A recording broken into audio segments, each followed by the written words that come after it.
Okay. This is just me having a little bit of fun. I just rolled out of bed. I got a wild hair, so I just wanted to speak. And most people know I'm not going to waste too much time, so let me get in. Do people want to be around you? That is the question I wish people would ask themselves. Do you think people really want to be around you? Are you the type of person that people gravitate towards? I'm always curious to that. I'm gonna leave my mic. I mean, I said my camera on for a little bit. Maybe I'll hide myself. Maybe that'd be better. I'm gonna try it. I'm gonna turn it on and off all during this because it's fun to mess around with things like that. So let me see. Okay, here we go.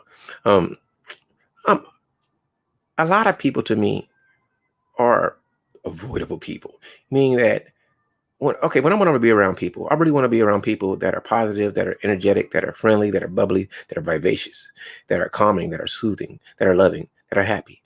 And it's not that people can't have a disagreement with me. It's not that people always got to be so bubbly, effervescent. Um, but I tend to want to be around people that that are so spiritually attractive that it just you can't say somebody else makes your day better, but I want my day to be better because I associate with you. So that's the question. Um, do people want to be around you?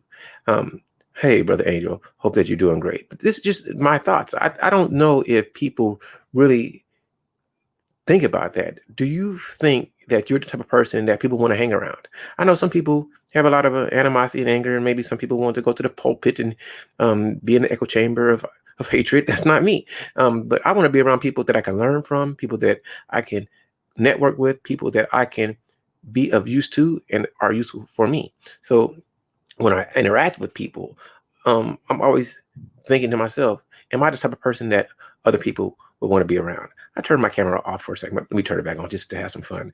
I like these. See, I kind of like these buttons. I can turn the camera on, be like, hey, and then I can turn it off. I'm like, hey, it's like to me, hey. I'm just missing the hoodie, but that's really how I see. People don't know I'm quite silly, and a lot of things I do is to have fun. So I want to be around people that I'm going to enjoy myself around. I find learning to be extremely fun. I find smiles to be extremely fun. I find people who are not too serious.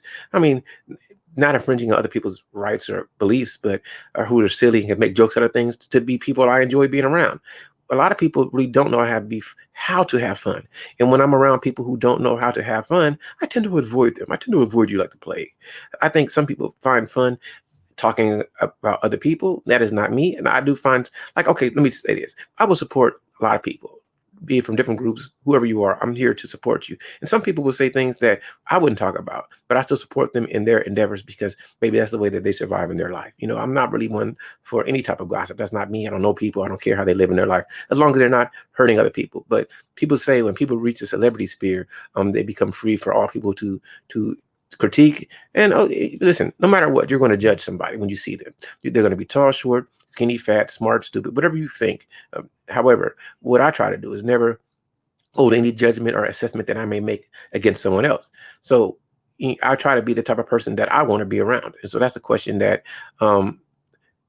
when I interact with other people, I wonder if they think like that. Are you the type of person that I want to hang around or be around? And I'm a little biased. I'm about to say some somewhat cruel things, but it's not to be cruel. There are a lot of people that are content creators that probably have a lot of followers that create content that I wouldn't want to be around. I mean, I've heard you speak, and after hearing you speak, you're not my cup of tea. But that lets you know that certain people gravitate to certain things.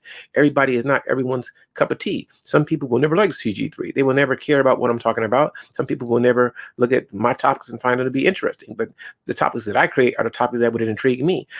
Some things, I mean, it's great to talk about it. I mean, because that's the priority of most people's lives. Most people care about survival, procreation, and acceptance. That's what most people talk about. So most people will do something that has to do with survival, be it money. People will talk about the dynamics between the genders, and other people will, acceptance is usually something that you do that somebody else does that you find intriguing, be it video games, be it technology, be it movies, because when you uh, have if desire about certain things, the more information you have, the more you can have conversations. With conversations, you can make human connections. So that's really what I think about things. Am I the type of person that people want to be around, and do people want to be around you? Is what I would ask anyone. Do you think that people really want to be around you? And I'm messing with this StreamYard things because I'm just trying to figure out how it works. What's the beauty of it? Like, I know I can just go live doing regular, but that's like, StreamYard, you can turn your camera off, and that's pretty cool. That's what I find interesting. Sometimes you don't have to see the texture. Sometimes you don't want to look at my beautiful face and say, "Hey, that's Charles. He's okay." That's what I think about. But anyway, for anybody who listens to this in the future, because I see Brother Angel in the chat, but I don't know if everybody is listening and wants to comment. I do like the dialogue between people. I really enjoy it. I think more than most people. I really enjoy interacting with people and having conversations that leads to you thinking in a different way. And I think I strive for that. So when I listen to people, I'm really looking for people who are positive, but they're asking me or saying things that's going to make me think. I'm more than happy to partake in your life and figure out what's important to you. Right now I'm testing out. I've been using this Blue Yeti. I've had it. I don't use it much, but I'm like, let me try it out and see if it makes me sound better. I can't tell, and I kind of like this. I can turn the camera on and off. I can be the wise and powerful Oz right now. You can't see me, but I'm saying something. Where's the offering? Be gone. I'm joking, but that's what it is for me. I really want to be around people that I find attractive spiritually, people that are good, people with no malicious intent. I'm not saying that you can't be passionate or angry or despondent about something. I mean, it happens in life. In life, we're always going to find something that we want to change. But the question that I'm asking, the question that's in my title, is for people to realize, or to think. I shouldn't say realize, but do you think people want to be around you? There's some people who want to be around you, but you don't want them around you. And do they ever ask themselves why? Why? If I want to be around you and you don't want to be around me, I'm always asking, why is that? I'm not going to be offended because I may not be attractive to you. But this is going to sound crazy. I believe that a lot of people really don't self-reflect enough to understand their own position in life, so that when they do interact with other people, they can tell them why they like to be around them or why they don't want to be around them. I know a lot of people that have to, including myself probably, sometimes I got to work on me. And if you come into my space and you disturb me trying to work on me, I'm not going to want you in my space. It doesn't mean that I don't want you around. It just means that right now I'm more focused on me. So I've had conversations where I try to express to people, you may love, like, have care for me, but what you have going on is more important for you than I am. So right now you can't be good for me because you're focused on something that's totally external to what I want, and that's the problem. A lot of people really don't think about, they really don't ponder why people want to be around them or why people don't want to be around them. And I just find this to be interesting. This is why I asked. So, one thing that I wish I tell you about me, I enjoy conversations. So I always wish that I could get people who really want to engage in an extreme, I don't want to say intellectual, but a conversation where they're honest about how they feel, to say, hey, I would dialogue with you. But that's where I think I run into. I think I'm going to try to do more, what do you call it, pre-scheduled, so people will know I'm coming on. So maybe I can have a great dialogue with different people, because I am extremely concise.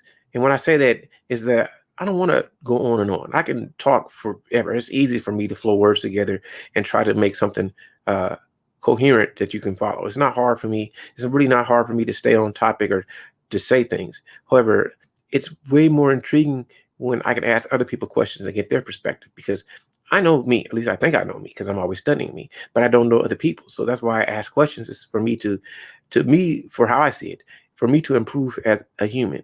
I have to interact more with people. And the more I interact with people, the better human I will be and the more I will learn. So that was the premise of this quick live. I'm not going to go much more longer, probably another 2 or 3 minutes. But you know what? I think I'm going to I really want to talk about different things, like when it comes to how people function, what is important and what is not. And I think I'm going to schedule something for tonight. Hopefully I'm not too sleepy, but I want to talk about physical intimacy, and if it is very important to women. That's what I'm going to talk about, because I'm always curious to that. I don't think that even though people say it, that affection may be important, but I don't think that physical intimacy is as important to women as it seems to be for men.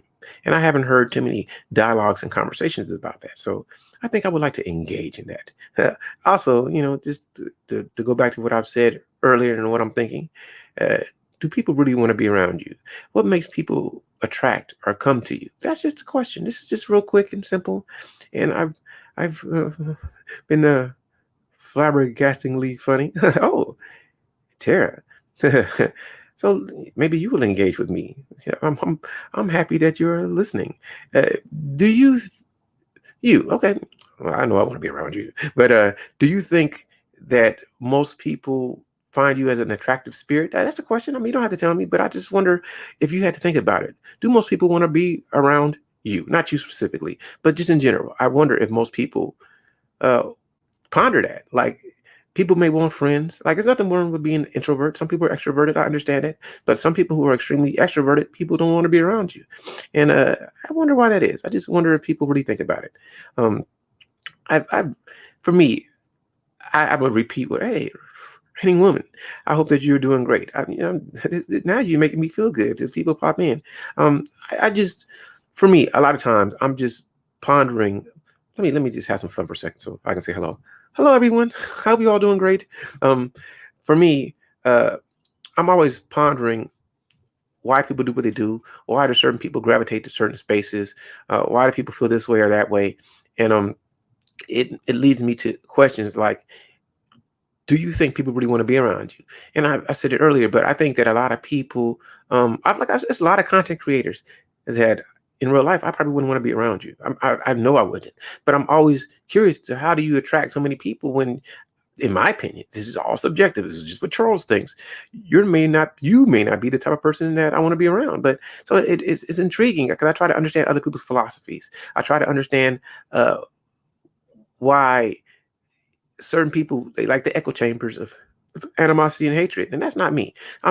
Listen, just because I don't appreciate or vibe with what you're saying doesn't mean that what you're saying is wrong. It just doesn't resonate with my soul. It just doesn't resonate with my message. My message is always one that everyone is important. You may not be important to me, but you're important to somebody. Don't ever devalue yourself because you don't know whose life you can change by just what you say. So I'm always looking for people to uplift, or to uplift me because, man, I'm telling you, I'm human. Sometimes I may not be motivated and you can motivate me. And I may not even notice the motivation. Maybe I didn't feel like working out. And you're like, hey, Charles, can I come over and hit your weights? And as soon as you say that, now I'm working out. And that wasn't even my plan. So you are here for a reason. Everyone is here for a reason. Don't ever think just because something is going wrong that you can't have an impact on somebody else's life.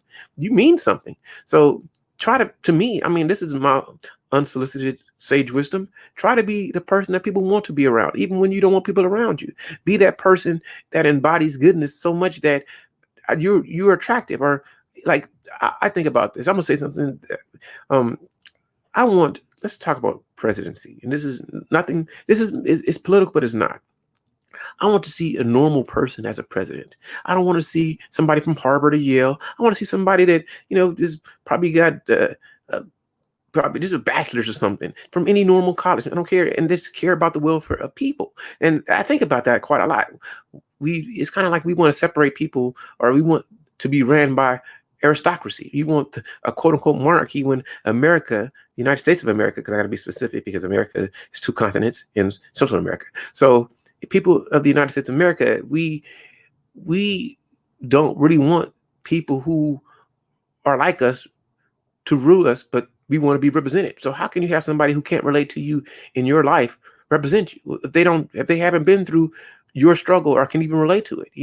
If somebody is generationally wealthy and you're coming from poverty, how can they understand your pain because they had never been through it? Actually, let me read now.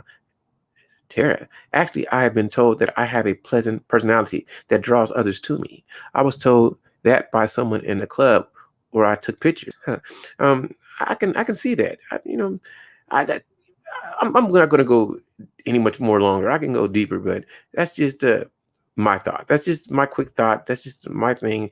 I can see that about you, Tara. I'm pretty sure that people want to be around you.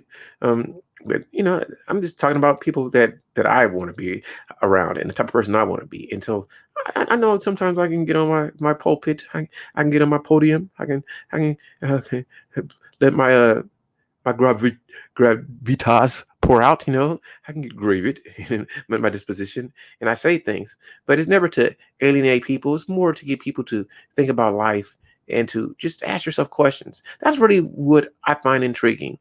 I like honesty. I like people who like I'm transparent. But I'm not that transparent because things I won't tell you. But I'm trying to be as honest as possible. When people ask me questions, I'm not like super revealing, but if you ask me questions, most likely I will answer you because I'm gonna hide anything like where I live, what I do. I mean, I probably won't, I'll say I work, I make some money. I'm nowhere near as financially solvent as I would like to be, but I attempt it. And my problem is, um, I have a problem taking from people. It's because I don't mind people paying me for something that I do, but some things that I do, I don't see the value in. Like, I don't see the value in trying to get you to smile. But if I like it, but how can I charge you for something that I want to do? If you want to pay me, that's like you're blessing me. But hey, for you want Charles to make you smile and laugh today, give me $10 and I'll make you laugh. Come to my Patreon. Let me make you laugh on my Patreon. Just $10 a month and I'll make you giggle all the time. You'll be rubbing your left armpit. I'm like, hey, but that's not, I'm just joking, but that's not who I am. Like, I would love to be able to get people to have as much fun as possible and to love life and to look out and see the sky and be like, man, the world is beautiful. I'm happy. But how do you get people to see that when they're angry? So that's always been my dilemma. So I would never feel like, I understand people want hope. I'm all for hope. I'm all to try to tell you that life is going to be better tomorrow. I'm always going to tell you that you can do it because you can, because you are your biggest obstacle. There's somebody that can't walk. They have, they've been crippled, but they found a way. Maybe they designed some type of artificial leg. And then you tell me I can never walk. I'm walking now. You know what I mean? So I'm never going to ever diminish people or tell them what they can't do. But the question I will always ask is, will you do it? And I know I'm different because most people, sometimes you want to hear people pull people down and tell you what they shouldn't do or what they couldn't do or that was wrong. And there's always wrong. And you never know what somebody's suffering through mentally. You don't know what their issues are. And I'm always trying to be somewhat empathetic to understand it. Before I condemn or say it's like something is despicable, which it may be. I want to understand what went to the cause. Because do you believe inherently that people want to actually just for no reason want to cause other people harm? Do you think that's just natural? I don't think naturally people wish harm upon others. That either happens from experience or is taught. And I'm not saying that there are not genetic abnormalities where people are born chemically imbalanced and they do things that are irrational or not normal.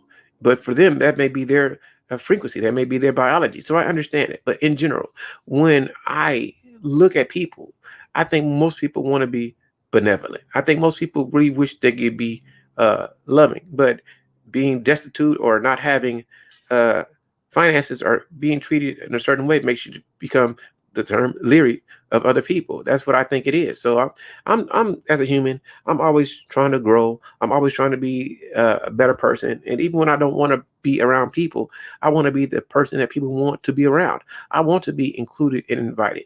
And I don't ever want to have people feeling that they are not worthy or important enough to be around me. But if you want people around you and people don't want to be around you, that's when you need to ask yourself a question. Why is it that people don't want to be around me? And I'm not saying that you have to change, but if you want to get a certain outcome, sometimes you have to change the way you see your life. Let me read. Sarah says, you seem to have a pleasant personality, Charles, and your voice is, thank you, magnetic. Oh, I appreciate that. I fumble over my words all the time. I'm a person who likes definitions, and I'm always trying to be clear. Hey, Elizabeth, I hope that you are doing fantastic. I appreciate any compliment that I get because I always tell people I'm human. So if you tell me that you like to see me or you like the way I sound, man, that means so much to me because I don't, it doesn't happen that much. People will say, man, like I've heard people say, you hear it all the time, but most people won't say that they like you like that. So I appreciate anyone who shows me love because, man, I'm human. I want love. I want to give as much love as I receive. Like, Tara, I find you to be an extremely lovely lady. I love to hear you speak in your honesty. It makes me feel good to hear you talk. So it's reciprocal. I feel the same about Elizabeth. She's so open and honest. I wish more people were open and honest without trying to present an image. Of course, I want to present an image. I want to present an image that I know what I'm talking about when I speak. But just as much as I think I know what I'm talking about, I'm extremely ignorant. I'm always willing to learn. I'm no expert at anything. It's things I like. Like I really like science fiction. I like technology. So I'm pretty astute with that. I'm pretty good when it comes to hooking up computer networking systems and understanding routers and modems. I'm decent with that. I can screw a little nuts and bolts, and I can read instructions. I'm pretty good at that. I'm pretty good when it comes to logistics, shipping and receiving. I understand the premise of it, and certain things I learned. Pretty good with the English language, but I can always stand to improve. There's people out there that know way more than I. I just try to use what I know, and I try to be as much as a benefit to other people as I can be. That's really my goal. How can I improve your life, and how can I not take away from you? I don't really want to change other people when they don't want to be changed, but I hope, I say I fumble all the time. I hope that I can get people to at least look at the beautiful world differently, so that you don't have so much animosity and anger towards other human beings, because we all have flaws. We all make mistakes. That's just my goal. That's just what I focus on. That's just what I'm trying to attain. Like I tell people, for me, YouTube is just fun for me. It's experiment. I understand the monetary gains that can come from it. I understand the passive income, but it's just like anything else. There's no guarantee. Just like when you buy real estate, just like you buy stock or even marriage, you can't guarantee what somebody else is going to do. You could buy a stock today and lose everything. You can get married and somebody else can be unhappy and they want a divorce. That happens. You can buy real estate and then something destroys the land, be it earthquake, be it people moving out, being some company that was sustaining the economy goes. So what is life without risk? However, you can't let whatever risk of life stop you from living your life. And that's just how I try to look at things. So when I do this YouTube, I don't really see it like I'm not trying to be I know more than you. I have so many subscribers and you can't speak to me. Man, anyone can speak to me. The only thing that I don't want is I'm not here to fight you. We can have differences. Like I was talking to my brother Art the other night, and he was saying, like I like to say I disagree, but he says when you say that you disagree, it can be seen as an attack. So he was saying it to say it in a different way, which I have to work on that, because I like to just get to the point. So instead of just saying I disagree, I could say something like, it's an interesting point. This is how I see it. And I have to work on that, because normally I would say I don't agree with your statement. This is what I think. But it can be kind of harmful. So no matter how well I think that I can convey my feelings, thoughts, and emotions to people, I can always improve. And I went off on a tangent, but that's the problem with me. I see YouTube like I see anything else. I'm just talking to people that probably I want to talk to you. I want to learn about your life, and hopefully you want to learn about my life. I'm not here to change your dynamic. Like I always say, if people want to know, I'm a man, and I think I'm a black man who understands black male issues. But there's more in the world than just black male issues or black people in general issues. It's all type of issues there, and we're humans. So before anything, I'm a human and I have humanity. I would love for people to see my humanity. And I do things like, I think laws are written wrong. I think that the way that people operate can be wrong, but it's subjective, because what is wrong to me may be right to somebody else. I think that we need a restructure of a lot of things, but you have to get the majority to agree with you. And if the majority doesn't agree with you, then you can't make change. We don't all create policy. We don't have a lot of people well, at least me, I speak about me personally. My network is not such where like I can impact local, state, or federal policy. However, there are certain people who are in certain sectors that have that power to impact things in their life. So, and I would say this: the people usually who have the most power are covert, meaning you don't know them. So that is real power. That is real influence. And so people, me just making a video on YouTube makes me an influencer. People listen to me, but there are a lot of people who may say what I say, but because they have a wider impact, people will listen to them before they listen to me, even though we may be saying the same things. Like if my name was Will Cruz, you get it? Or Tom Smith. people will listen, but when it's just Charles Gilmore, who people don't know, who's going to listen to me? So I've had dialogues and arguments where people would tell me I'm wrong. Then somebody, let's say, on YouTube, who maybe have 50,000 or 100,000 subscribers says the same thing. Then they're like, oh, okay, I didn't know that. And I'm just like, people, validity being validated by others is usually what makes people listen to you. And I find that to be crazy. Like, I am no expert. I always say that. I am not more wise than anyone else. I just tell you what I think from my perspective, which is always subjective because I'm biased to this individual that is called Charles, this entity. However, if I don't agree with you, it doesn't mean that you're wrong. It just means that I see it from a different way. I am not attacking you.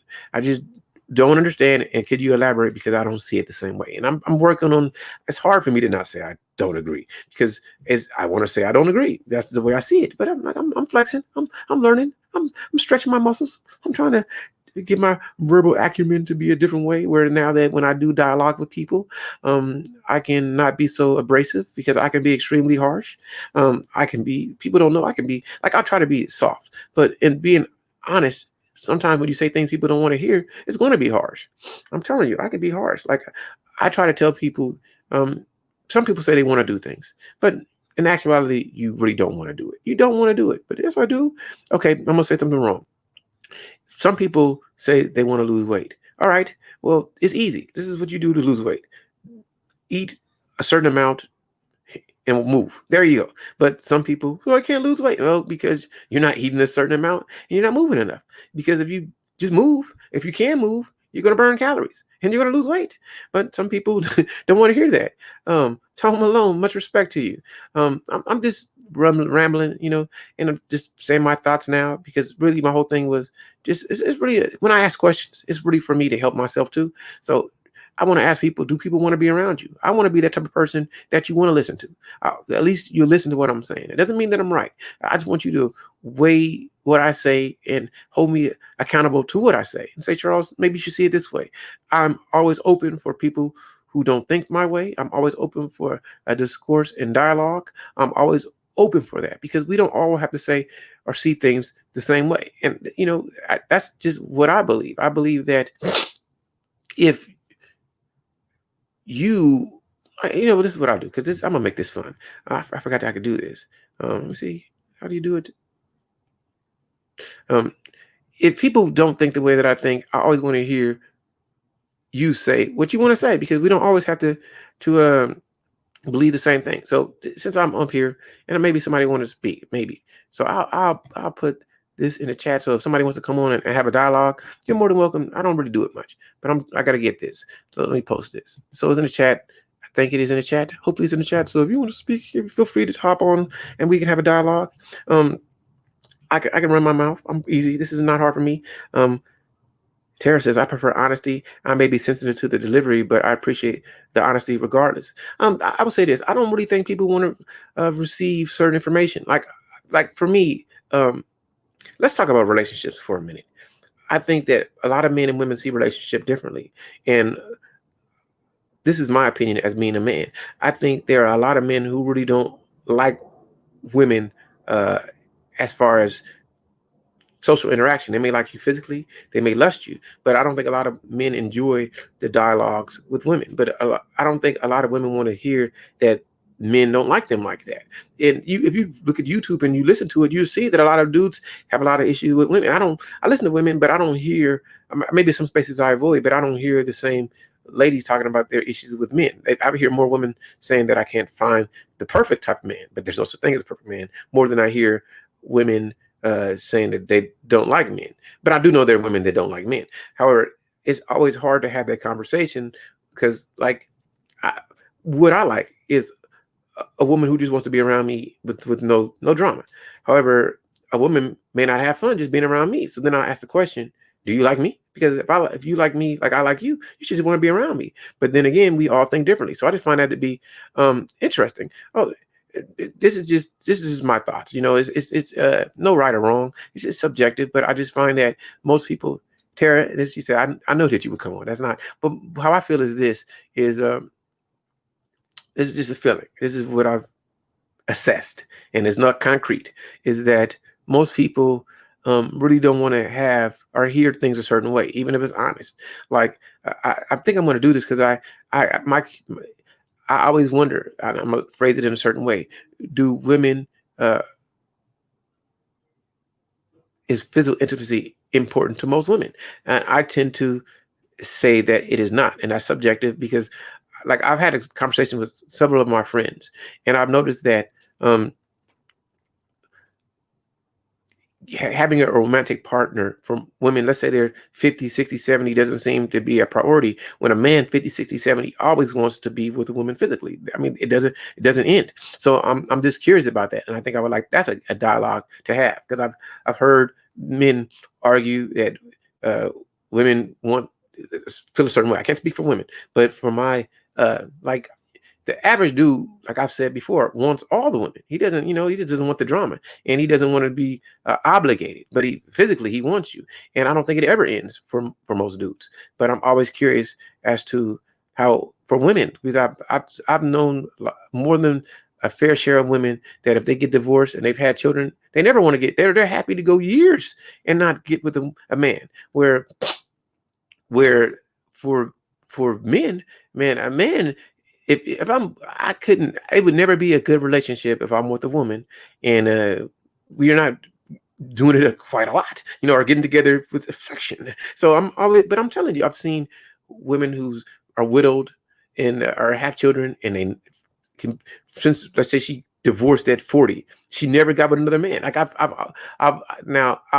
heard, like, women celebrate their celibacy. I've been celibate for this year. Most men don't want to be celibate. That's why they call them. They got incels. Most men would die before, if they. The point that I'm making is, it seems I've heard women say that they value intimacy like men, and even you said it. But I'm just curious because, from my perspective, which is biased, I don't think women have the same desire for physical intimacy like men do. Like, it's like when most men see a woman, and most men are thinking, man, she's fine, I can't wait to get with that. I think when most women see men, I'm not saying all, this is what my thoughts, I don't think they like, oh, he's fine, I can't wait to give him some. That's not just the way I think that ladies think.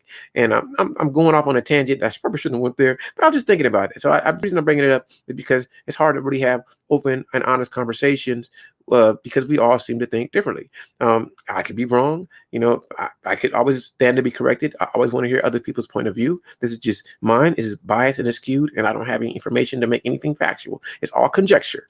However, this is the way I see it, and I'm telling you, like, my father died when I was young, and from what I know, unless you're hidden from me, my mother never got with another man. But I'm telling you, if my mother had passed away, my father would have got with a woman real fast. I couldn't imagine my dad not getting with women. So that's just how I see it. But yeah, I know a lot of people want to sell different narratives, but it is what it is. That's just the way I see it. I'm off on a tangent, and there's no real right or wrong. It's just what I'm thinking. Hey, Summer, I hope that you're doing great. I'm just running my mouth. I'm about to go back to what I was talking about. But for people who are lonely or not happy, or you're not where you want to be in life, do you ever ask yourself the question, do people want to be around you? And are you that type of person that resonates with other souls? That's just my question for anyone. Are you the type of person that other people will find attractive? Because I want to be that. I'm not talking about physically, because even though there may be a baseline of what physical beauty is, I will always say it is subjective, because there's some people that I associate with that I find to be absolutely beautiful that the next person may not be, because I don't know how or why, but usually when I like you internally, your spirit, I just love looking at you. You become extremely beautiful to me. So it makes me want to gravitate towards you. So for people who can't get that sort of semblance in their life, people who can't get that connection with humanity, and you want it, ask yourself a question. Are you the type of person that you want to be around? Every day that I'm alive, I'm trying to be the person I want to be around. And I'm always, I don't want to say I beat myself up, but I work on being a better me, because I don't want to cause you pain. And I know certain things that I will say will cause you pain. Certain things that I do may hurt you, but that's never my intent. So as long as I'm not hurting myself, I want you to feel like the most awesome, blessed, important person ever. I want to do whatever it's going to do for you, or what I can do for you to make you have a better day. Why would I not want you to have the best day possible? Why would I not not want you to smile or shed tears of joy or to feel loved? Why would I not? If I could spare it, why would I not want to give you $200 if I could do it without hurting myself? Like, trust me. And I'm gonna do something in a little bit, but how I feel is sometimes I feel better when there's a purpose. Like for instance, let's say you want to sell a product. I may not just want to give you cash because if I give you cash, you'd be like, like I may come up with a week. But if you're selling a product, I want to buy your product. I'll probably buy as much as I can, so you know that I'm there for you. Because I'm human, so I don't. In our ways, we always don't want people to think more. We don't want to think that they can take advantage of us. Well, this is me. This is subjective, but it doesn't mean I don't want to do for people. I just want to be careful because I don't want to be used. I'm human. I don't want people to use me, even though I would tell you, use me up. But I want you to know that I will support you, especially if I believe in what you believe in or I think it's a good cause. But that's just the way I think. So this is Tara. It depends on the woman. This is Tara speaking. I do know when they say that they're fine without it, but a majority of them in my age bracket that I'm around, oh, I desire it. I believe that, but this is what I believe. I'm gonna say something wrong. And it makes sense to me. I could be wrong, but women have to be much more cautious because there's a lot of repercussions that can happen for choosing the wrong partner to share physical intimacy with. And I totally understand that, and I think that because love is equated to that from so many men don't really function like that. So a lot of men will hurt women emotionally because they don't care for you in that way. They may want you physically, but they don't like the rest of you. And that's what I say. A lot of dudes, in my opinion, don't really like to associate with women because I think that a lot of men and women think differently and we may not enjoy the same things. Like I could be happy sitting around drinking a beer, talking to my friend, where a woman may not find that fun. Some women will, some women will not. But for a man, that's fun. A man may enjoy watching sports and a woman may not. She may want to go to a baby shower and that's not fun for a man. So men will be like, man, I love the way she looks. I love her, but I don't enjoy some of her activities. I may want to shoot basketball in the park, but you don't like basketball. You want to go hiking. And I understand compromise, but I'm telling you, a lot of dudes and women, they don't like the same things. And so there's a lot of anguish because people clash about that. They clash.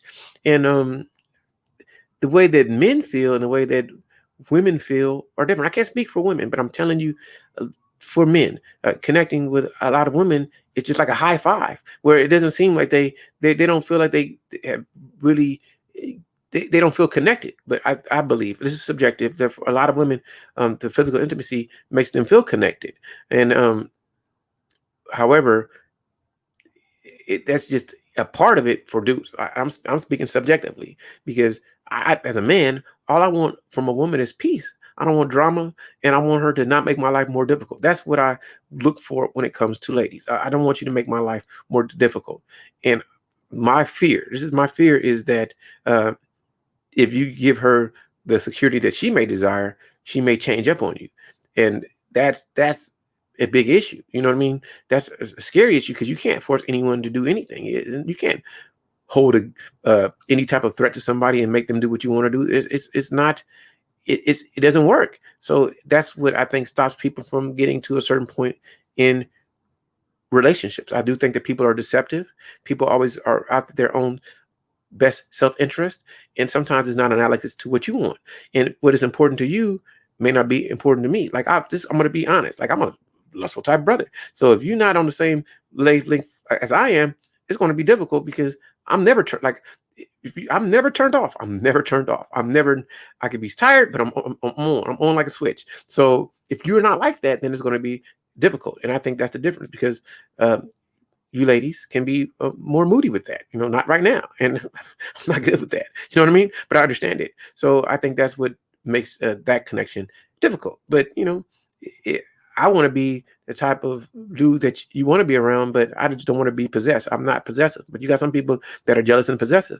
I don't care what anyone does. I don't care what you do. Just be fair and good to me and do what I need you to do for me. And I'm like, I am not what you call a dominator. I'm not trying to get you to see it my way. You don't have to do what I want you to do. But if you don't do what I want, then we shouldn't associate because you want to do you. And I'm all good with that. That's the way I see it. I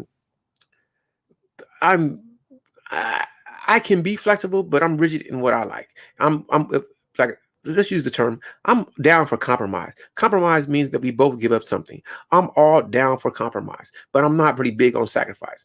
I'm not going to sacrifice unless you sacrifice it too. Not saying that I can't sacrifice, not saying that I'm not willing to sacrifice, but I would prefer that we both compromise and find an agreement where we may not be both getting all that we want, but we're getting most of what we want. And I'm with that.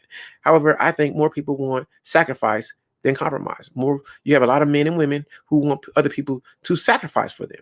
I'm not trying to get you to sacrifice for me. I don't really want you to give anything up. But if you got to give something up, then I'll give something up too, so we can meet in the middle and be happy. And I could go deeper into stuff, but that's just how I look at the world. I'm looking at the world as, what can I do for you first? What can I do for you? And am I gonna feel good doing something for you? And if you want me to do something for you that I don't want to do, then what are you willing to do for me? That is a compromise. I am all willing. I am more than willing. I'm open. I will be there for you if you're willing to be there for me. Like if I know that I can trust you, I'll go to the world for you. But if I can't trust you, I'm gonna take a step back. And it's not being mean that I won't do things for you. I won't risk as much because I want people that will, especially when it comes to finances, keep their word. But a lot of people don't keep their word, so it can destroy you. Like maybe somebody can't afford a car, right? Your credit is bad, and for whatever reason, maybe it wasn't up to you, so you need a cosigner. Okay, so you say, Charles, your credit is fantastic. Cosign for me. I cosign for you. Then you start making payments. Then you just don't make any payments. Now you didn't burn me, but that's my fault for trusting you. So that's why I think it's hard to deal with people, because most people don't. They want you to sacrifice, and they don't care about the sacrifice you got to make. And they try to justify why you should have made a sacrifice when they're not looking out to you. Hey, Lion Time baby, peace to you. So I think that's the problem with me. As I think in general is, I'm willing to compromise. I'm willing to. This is going to sound crazy for some people, to partner in certain things. But if we're going to do that, if we're going to connect, then we both have to be willing to risk something. And if only I'm taking a risk, then it's not worth it. That's the way I see life. I don't know if it's right or wrong. I don't know if it's good or bad. I don't know what people think about it, but that's just the way I view it. So you got to see it your way, and you got to do what's right for you. Me, I just try to be the best person I can be, and I never want to be the person that will alienate you. I don't ever want you to feel that you can't come to me. However, there are people that I don't want to be around because it's draining. You can't be draining. I can be draining. I can tell you, I know I can wear people out, but that's not my intention. My intention is not to wear you out. My intention is to uplift you and be that positive person that can help you in your life. I've done a lot of talking. I just realized, man, I was flowing on and on. Yeah, Tara says it's yes, it's best to be with someone that you can trust. But like I'm gonna tell you this about me. Um, I don't trust anyone. I trust you to be human, and I hope you keep your word. But I know that anyone can do anything at any time, so I'm not willing to expect anything. That's why when people do keep their word, I'm happy, because they went beyond my expectations. What I think is most people are going to do what's best for them, and I try to never put myself in a situation that I can't take care of. So if you can't come through, that's not unexpected, because that's what humans do. So I'm more surprised by people who keep their word than I am by people who don't, because I expect that. I expect you, hey, let me borrow $20. Okay, here's $20. I don't expect you to pay it back, but if you do, I'm impressed. That's great. But that doesn't reset it for next time, because I'm gonna still say, well, something could go wrong. Because if it can't go wrong, it will go wrong most of the time. So I try to not worry about it. I try to just put myself in a position where I can be of help to you without hurting myself. And I'm more than willing to hear your perspective, but we may not all have the same perspective. It's the way I see things. Doesn't mean that you're wrong. Doesn't mean that I'm right. It just means that we have different perspectives. So I just try to think like that. I agree with you. Lion Times baby said, expectations bring resentment. And I try my best not to resent anyone. I do. I'm not saying I haven't had resentment, but I forget faster than I forgive. And I hope for the best outcome, but it is all on the person. What I will say is, even though I say I don't trust people, I trust certain people more than others. But I still know that no matter what, that they're human, and whatever they have going on in their life is more important than what I got going on in my life. And unless you're usually the parent you're most likely to let somebody fail before you fail yourself. Because I think that unconditional self-sacrifice usually comes from parents.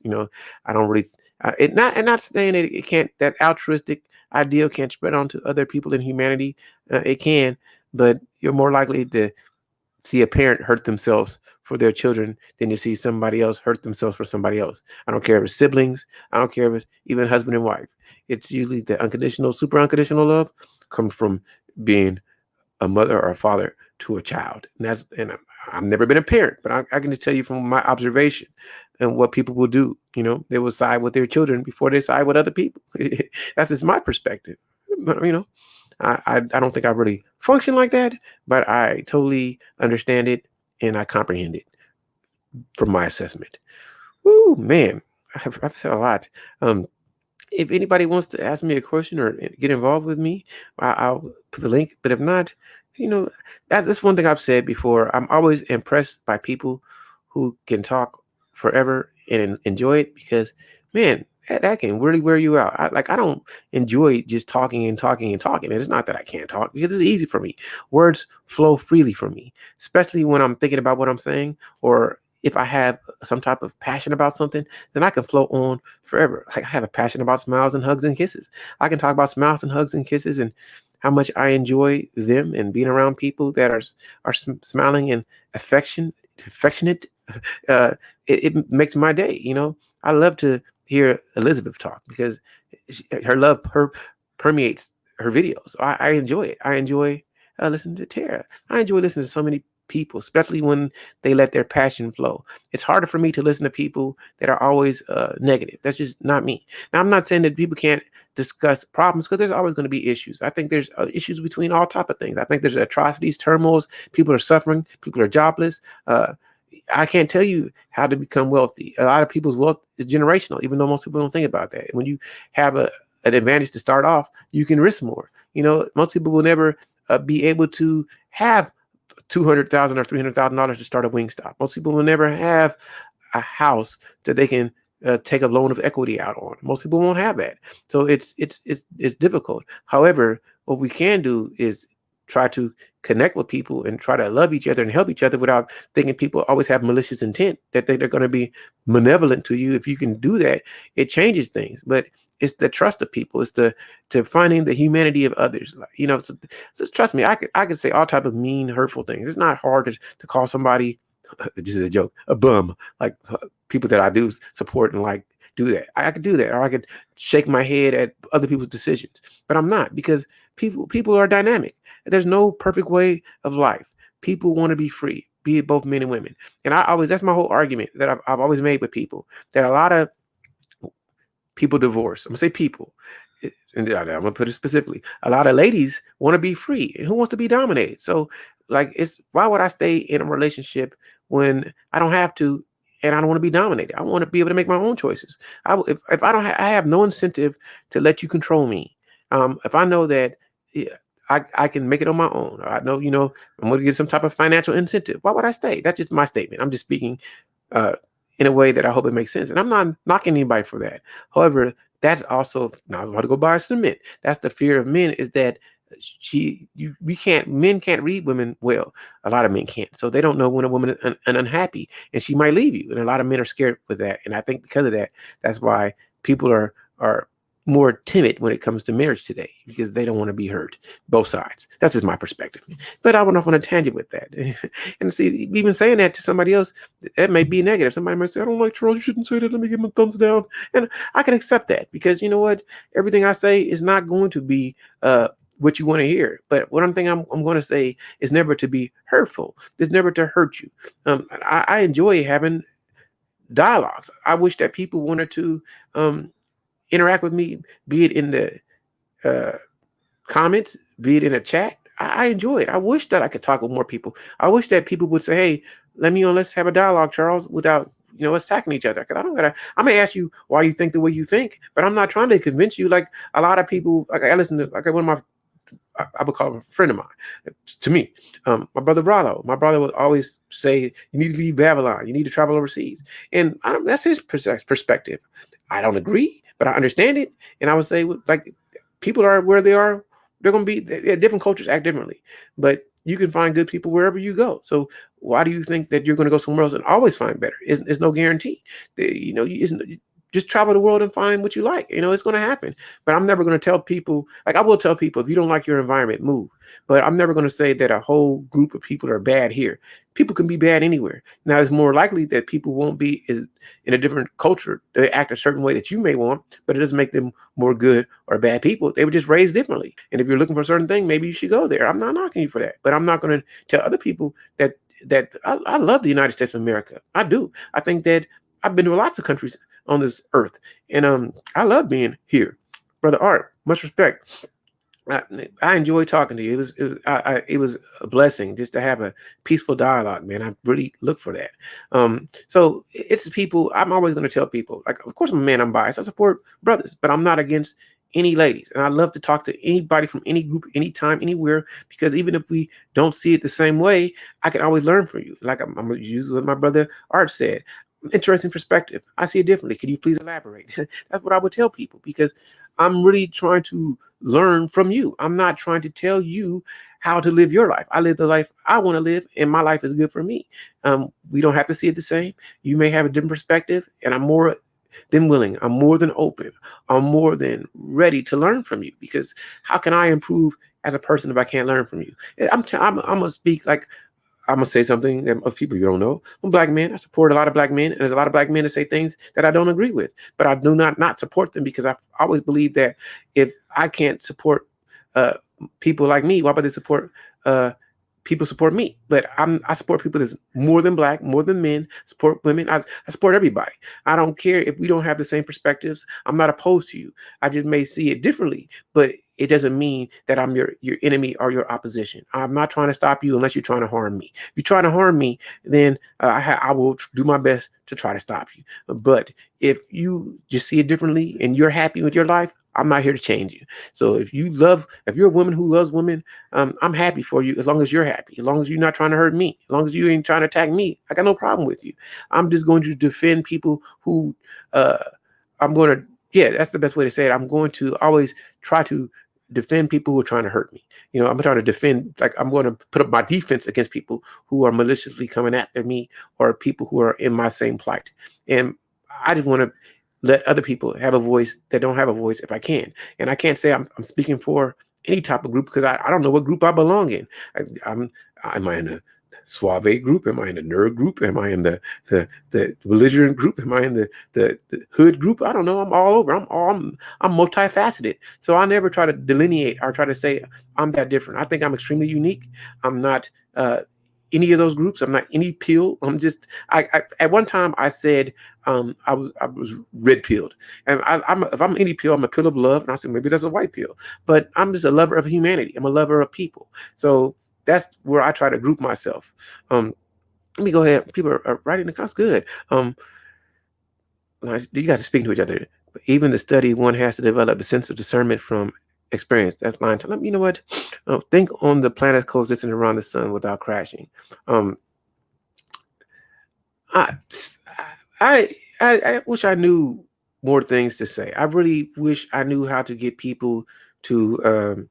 So listen, what I'm gonna do, if Brother Art or anybody wants to hop on and have a dialogue, I'll post the link in the chat. You guys are more than welcome to. Oh, I'm so sorry. Now I got to remember how to do this. I see. That's how you sitting there. You should have sent me in the chat. I'm so sorry. This is Reigning Women. How are you doing? Good afternoon, TG3. How are you? I am fantastic. I am more than happy to speak to you. Thank you for blessing me with your presence. Awesome lady. Oh, absolutely. I think this might even be my first time joining one of your panels, huh? But it's still a blessing. I've talked to you before. So I've always talked to you. So I know you. I mean, I feel like I know you. I think you're a great person. I'm happy that Oh, you're here. thank you. I think that you are a very beautiful person too, Charles. Like I said in one of my comments, you possess one of the purest forms of energy that I have encountered on this platform. Thank, And thank you. yes, and something that you said, I wanted to comment on about expectations. I think that your idea of handling things when you loan someone something or when you do something for someone, to not have this unspoken for expectation for them to reciprocate prevents you from being disappointed much, right? And I say that because so many times we expect people to have the same value or the same ideas as we do, the same philosophy to live by, or to even be in the same place in their journey of life where we are, that they will respond and react and do things the exact same way that we would. And I call that a false or shall we say, an unrealistic expectation. Even because even people that have our best interest at heart, and we love, and they love us as well, just out of humanness, they're going to disappoint us just in being human, right? They're going to fall short just in being human. And when we have these unrealistic expectations, in my opinion, it hinders us from allowing those that love us and that we love room for grace where grace is needed. I understand. I just understand it, and the way I see it is that people are human, and a lot of people don't wish you harm, but they Mhm. care about themselves more than they care about you. They may not mean to be like that, but self-interest is usually the driving force. So whenever I interact with people, I don't expect them to ever put me before them. But when people have concern and care about me enough to at least keep their word for me, it's a Mhm. blessing because most people care about themselves so much they're not really thinking about you. And it's not to be malicious. It's just the fact that they got so much going on with their lives that you become um, secondary or tertiary. And I understand that. So I'm never angry at that because I try to be Right. understanding because it can even happen with me and it's not on purpose. Yes, I agree. And also, all relationships, going back on something else that you said about, I can't remember exactly, but sacrifices. All relationships are require some form of sacrifice and compromise, and our relationships require compromise of individuals involved and reciprocity. Healthy relationships garner reciprocity. Where there is no reciprocity, resentment will form. Where resentment begins to form, hatred is right around the corner. And love moves out when the hatred and resentment kicks in. Okay, let me ask you a question. Why do you think first define what is hatred to you? Can you define that for me? What is hatred to you? Hatred to me is the opposite, well, one of the opposites of love. It is angst. It is the desire for harm in some kind of way. It is the desire for karma or the desire for what's the revenge, shall we say. Okay, thank you. That was a great definition. I agree with that.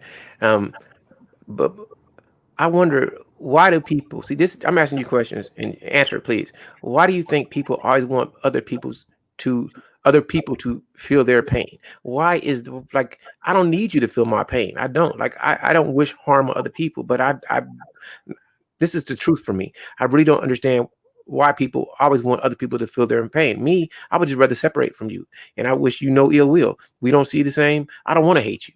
And I'm not saying I've never not felt hatred. I'm not saying that. Not saying I don't understand it. I just had never wanted it on others. I just would rather separate. And I felt it before. I just try to understand why it becomes such a driving force for so many people. Why they just can't let it go. I guess that's the. I hope I'm asking the question that you can answer. Can you answer that? I can only give my opinion, right? Mhm. I think part of it is being conditioned in a way to thinking you have to get someone back. You have to pay someone back for the evils or the disappointments they have rendered towards you. And when you live in a society where you see a lot of that, then that is where a majority of the conditioning stems from. And then, depending on your immediate environment, be it your household or your family upbringing, then those things have the possibility to either reinforce that or stray you away from that. But I think that plays a big role of it, a big part of it. And it does hurt. And I think also, too, not knowing how to deal with the hurt that you feel when someone disappoints you, or when someone breaks your heart, or when someone has mistreated you or treated you in a way that you felt like you didn't deserve. And just walking away seems like it is not going to make you feel or really make you understand the impact of my pain or the impact of my disappointment from you. I understand. I get it. Misery loving company. I get it. I do. I That get that part. approval, Yeah, that's, having, yeah, needing you to really see and understand my level of pain. And how can you understand that unless you go I through it. really make you understand it? I get it. I get it. Thank I'm gonna think about that one. That's because that's what I see. Most people want you to feel what they feel, and then you will understand, and they want you to learn a lesson. And I I don't really think that just making somebody feel what you feel may teach them a lesson. They may always be oblivious, no matter what you do. However, it makes the person feel better, at least to have tried to do it. I'm learning. I mean, that's why I think I have so many questions because I'm trying to learn. I just me. I can't see how things can get better by me causing somebody else pain. I just can't see it. But a lot of people tend to think like that, and that's something that it just doesn't resonate with me. I've never really understood it. But I mean, I can't say I don't understand it, but it doesn't seem logical. That's what I would say. It doesn't seem logical, even though I comprehend people want you to feel their pain. See, it's that's I'm the strange one, because I'm the strange one. It seems strange to me. You know what I mean? I get it though, because so many people are like that. Like people need to possess and control other people blows me away. But I think a lot of stuff comes from fear. That's just my belief. I could be wrong. Um, whew, your thoughts are I think they're more aligned to the normal than mine. And I'm I'm sometimes, like right now, I'm trying to think about how I want to say it. Like things I just don't understand. You can always feel free to interject. If you feel like you want to talk, just feel free to talk. But for me, how I see it is I just let people be. If you don't want to do what I want to do, go your own way. I don't see I don't look at relationships. I mean, they can be investments, but I just look at relationships as now. And as soon as you are unhappy, you are free to go. And I don't need to cause you pain in any situation with any Wow. person. No, I mean, I don't feel like that, Yeah. 'cause I can always start over. We all came from nothing. We all came with nothing. So it may take work, but I enjoy the process. So if my house burnt down, I lost a job.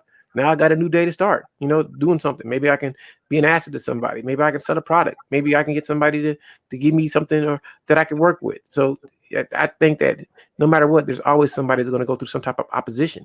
So I can't Mhm. let something that doesn't work my way stop me. Somebody, my car blow up, a motorcycle stop working. I can always work harder and get another one, sell things, do something. That's just my thoughts. There's never a woe is me moment in my life because you can always do it. And I'm not saying things aren't going to always be good. You could be told that you got cancer tomorrow. But if I got told I had cancer tomorrow, I still got today. You know what I mean? So I'm gonna have. That's just the way I see it. I mean, I you feel think that is the free spirit in you, and you live in You live in a world within yourself where you're completely comfortable with all of who you are, even with any misgivings that you may have, always looking for an opportunity to grow, trying to be better, wanting to live life, enjoy life, wanting to laugh, wanting to not take any moment for granted. Therefore, you stay in a place of creativity as well. So you really like you live in a space where you believe that you have the authority over the life that you want to create and making it happen. And every day, every moment is a brand new canvas for you. And that's actually, in my opinion, that is a remarkable place to live and just be. I think like I'm having fun talking to you. Like I just enjoy life. I'm just so happy you're here. I'm happy for everybody in the chat. Just it emotionally, I control my emotions. But every time one person says anything to me, it means so much because it's fun. Because there's people that nobody talks to. There's people that have no one. So I enjoy it. It's not. I don't. It's not how other people see it. I'm just blessed. I'm blessed. I'm happy. I'm Yeah. glad people talk to me. So it's fun to me. It's just I love my life. I love it. I love that I can go lift weights. I love that I can go walk around the block.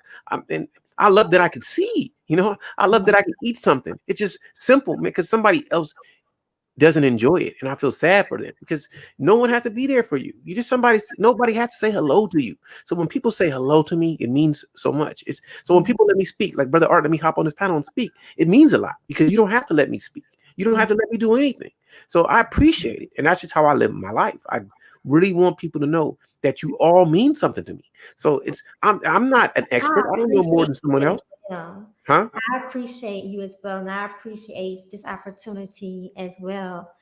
I don't take for granted that I can share the beautiful space where your energy resides because I think that our energy, our time, and our spirit are the most precious commodities that we have as human beings. And so when someone is in a good place within their way of being, and you can share some of that space, that should be appreciated. And you just totally, you live in a place of total grace, total creation, and total appreciation. And so I'm humbled and I'm grateful to share some of that space and that energy with you. It Thank you. pleases You make me feel you're humbling me. I mean, I just want to be better. That's what I think about. And I want to like I got friends, and I want every friend that I know that's my friend. I love you. That's how I feel. So even though I'm not a phone talking person, even though I can converse, I don't like to talk a lot. I like to get to the point. I try to be concise. And on YouTube, I stretch it out. But in real life, I can go days and not speak. If somebody says hello, I say hello because I appreciate it.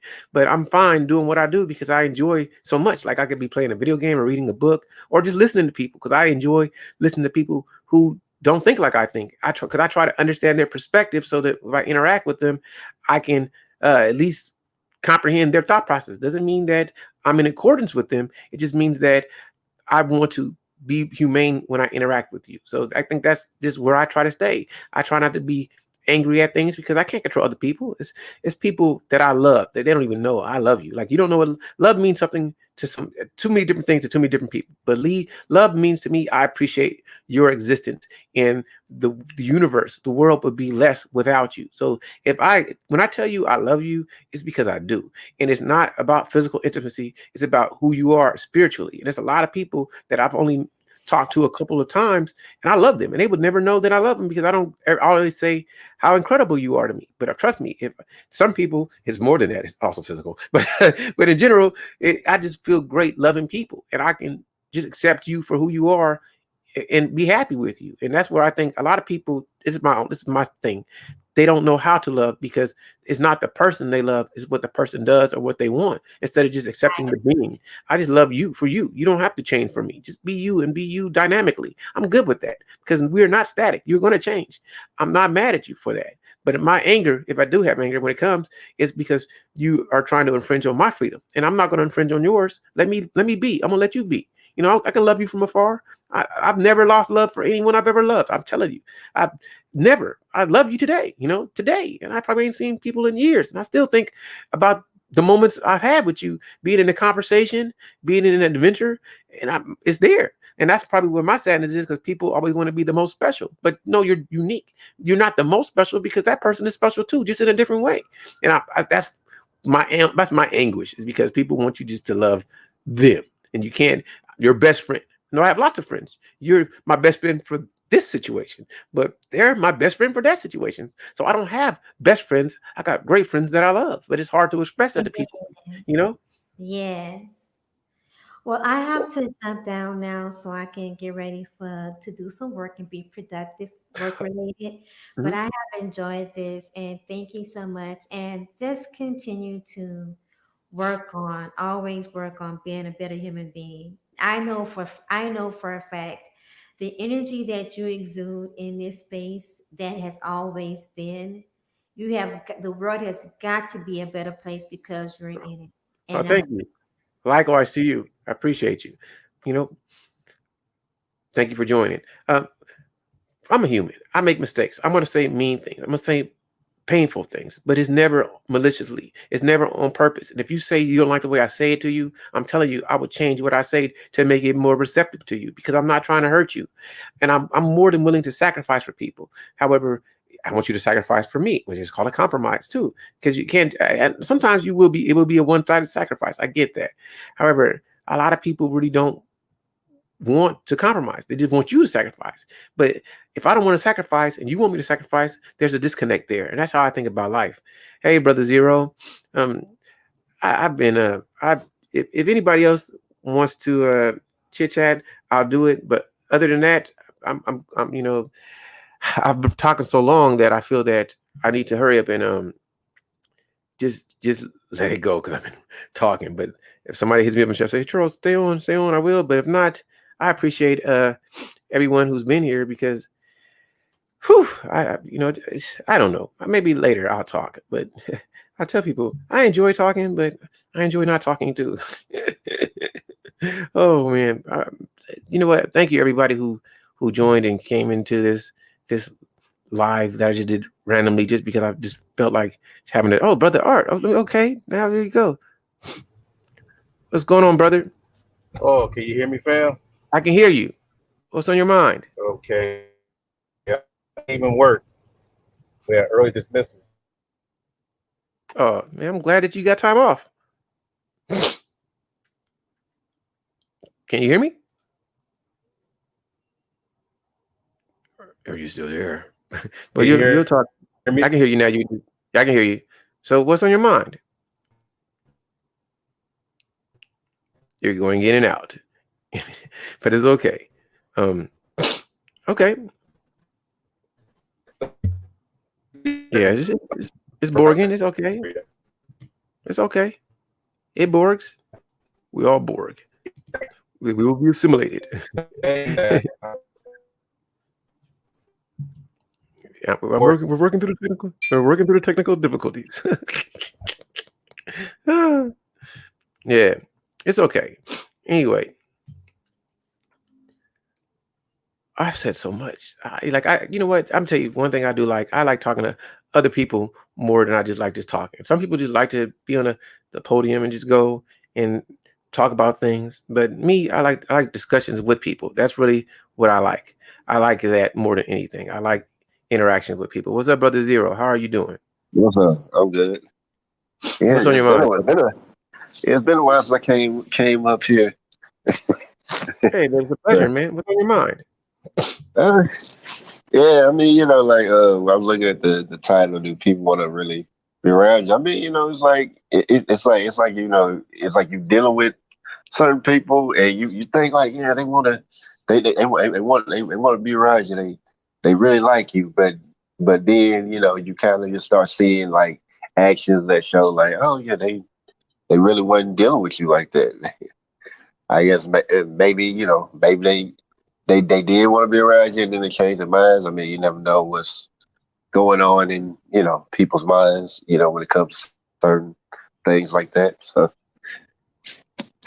it's I mean it's interesting Uh, to say that. Feel free to talk. I'll be right back. I gotta make a step real fast. I'll be right back. So feel free to All say right. like, what you want to say. All right. Oh, okay. So,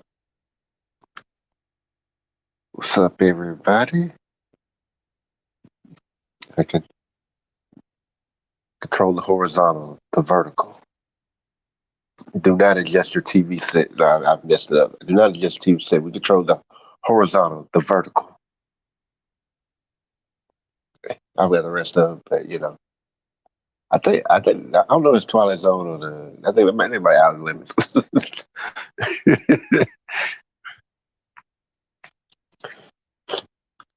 But yeah. I mean, it's kind of like when I just how I deal with people, like in the past few maybe I guess maybe a decade or so. I just kind of look at people, like I don't look at what they say, because people tell you all they care about you, they love you and all that, and they be down for you and all that. They'll tell you that, but when it comes time to show and prove, 9 times out of 10, that person ain't really about it. Matter of fact, they'll probably leave you or turn you.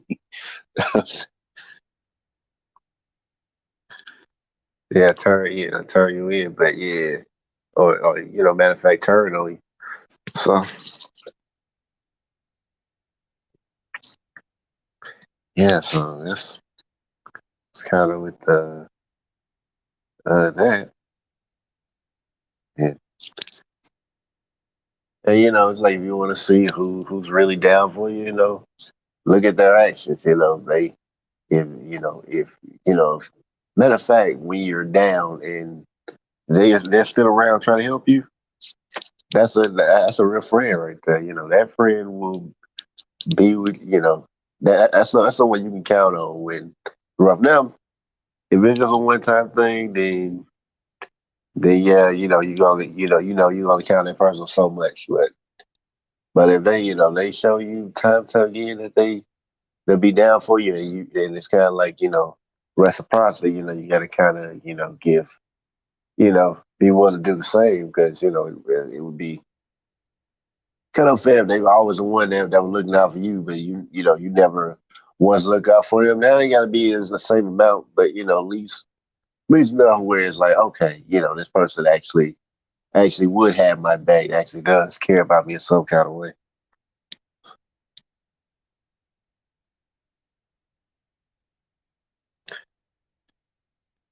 Yeah, a lot of times, yeah. So basically, yeah, fortunately, if one would say love your conviction, Lord, yeah, that's that in itself is like, I mean, you shouldn't have to force somebody, to tell to be loyal to you or to make you say, "Oh, I love you," because it ain't real. So it's like if they ain't showing you they loyal to you, then 9 times 10 they probably ain't loyal to you anyway. So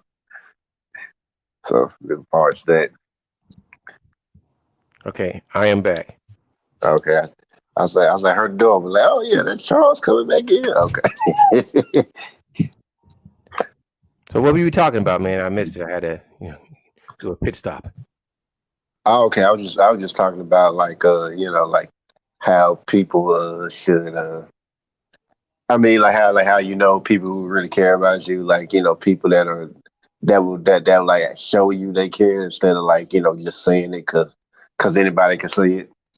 You know, I'll say it's at 9 times 10. That person who say they gonna be down for you and they care about you and all that, be the first one, probably the first one to either leave you or turn on you. Most likely. I never. That's interesting because, Yeah. like, I do think if people care about you, their actions will show it. But I Yeah. never really worry about people who Yeah. don't care. 'Cause I guess I don't tend to attract those type of people. Like Yeah. Of course, yeah. Like, I mean, it's like, yeah, it's like, so you really don't care. It's like, hey, either you deal with them or you move on. Or you stay with them, deal with them, and move on. It's like that's kind of like where you would have to deal with that. Brother Art, can you speak now, Brother Art? Can y'all hear me? Yeah, we hear you. Arts in Oh the man, building. finally. I was waiting in the backstage, and I don't think you saw me. That I had to Yeah. get off and come back on again. Yeah, I had to go do a pit stop. So if you came back on, I probably had left, and I just Yeah. came back. So go ahead. And What then, you want to say? I'm more than happy that you. oh Come on. man, I was just going with the flow. That's why I put that planetary example in the chat, Mhm. because the planets had to adhere to the gravity pull between the sun and each one of the planets in general. They didn't say, "Hey Jupiter, let me go and let me cut in front of you," or "Let me go against the direction that you guys are going," or whatever. Everybody knew their part, and I think that's the thing that we're lacking when it comes to nation building conversation. You're not really knowing your part. You always want somebody else's. Yeah. And we need to work on that, because I don't think we have much time to really do all the, what do you call it, the back and forths and everything that's unnecessary, because Yeah. I think it's literally killing us. Too Yeah. many people want to be the big chief, and I'm not trying to be the big chief. I'm trying to be the student. I'm trying to work with you. I appreciate you letting me speak last night. I mean, it was a blessing. It was an honor, and it was civil. And even when people don't see eye to eye, people were willing to talk it out and explain their position. I like that. I'm not here to smash you, because some things you're gonna know that I don't know, and certain things you're gonna see that I don't see. And you help me think about saying, oh, you know what, that's interesting perspective. I see it this way. Let's see how we can come to an agreement. I'm gonna really work on not being Right. combative. I'm telling you, I took what you said to heart. I'll say that's a good way. And like I say, I'm just so used to being concise with what I say that I always try to find the most efficient word to express all that I need to say. But sometimes you could say it in a way that sounds better, that's more appealing. So I'm gonna work on that. I'm gonna really filter my words more. And I always thought I did that, but I can always improve. And I appreciate you for that. You helped me look at it a different way. Thank you, brother. Oh no problem, man. No problem. You got to call greatness out of everybody. Because that's what we're really trying to do in these discussions. Because if you just want to hear yourself talk, then people will be able to figure that out. But if I'm saying something and then you exchanging something, and it's like, wow, that sounds kind of strange. I know there's more in there than what he's saying. See, people just throw that whole disagree thing all willy nilly. But it's like, oh man, it's something else. I can't just disagree yet. You got to give your people a benefit of the doubt. Now, if it's some like real crazy stuff, like stuff we hear in politics, that's that's clear. you know. But the other stuff, when it comes to somebody's ideal, then you want to pull more out of, and pull that spirit out. Can y'all hear me? Yeah. Fine. You A little sound too good. quiet. No, you're I speaking. mean, we're listening. We're listening. Yeah. Yeah. Yeah. Usually people like, hey, Yeah, exactly. I have something to interrupt. Yeah. I'm like, okay, brother. My paddle. I just like, okay, I'll be quiet. Yeah. Because you got to let it flow, man. Like I made the little joke about making a sandwich for during long-winded people. I'm like, you got to let it come out until something great comes out. It's probably 20 or 30 words out there, but it's probably 6 of those words that could change your life. You gotta let it flow. About me, like I think I scare people because I wish people that didn't even think like me would want to have dialogues with me, because I'm gonna really be quiet to hear what you have to say. I just want you to give me that same benefit in return. You don't. I don't mind you interjecting. Feel free You anytime. do the same thing I do. Say again.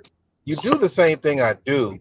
I said you do almost the same thing I do, because they throw you an answer just to let you just it's almost here give you a little, like, wait a minute, nah man, I mean I understand, but that's not what I'm asking for.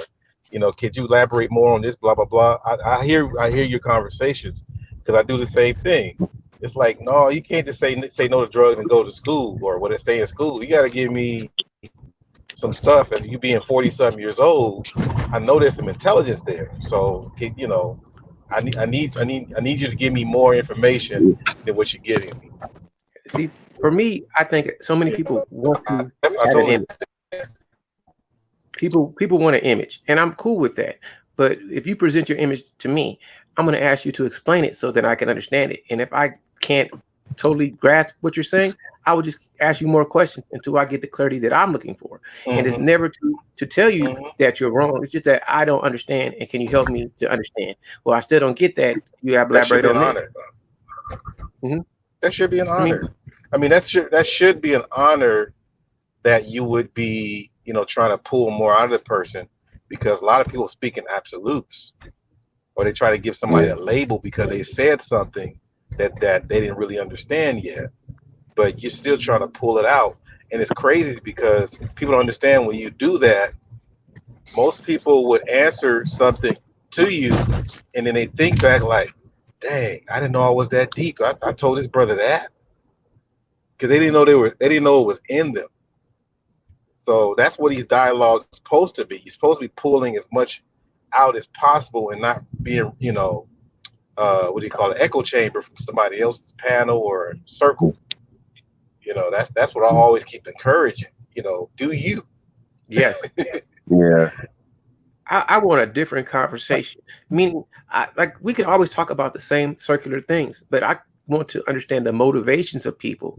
Are you where you need to be in your life? Are you happy with your life? Do you like the people that you're around? Are you attracting the people that you want to attract? Are you learning all that you want to learn? What do you find interesting? If you could go anywhere, where would you want to go? What type of world would you like? These are the thoughts that I have that I don't hear people asking. Because I believe this, I could be wrong, but too many people are concerned with generating money, and drama and relationship arguments and celebrities seem to generate money. So that's all they talk about. But that's not interesting to me.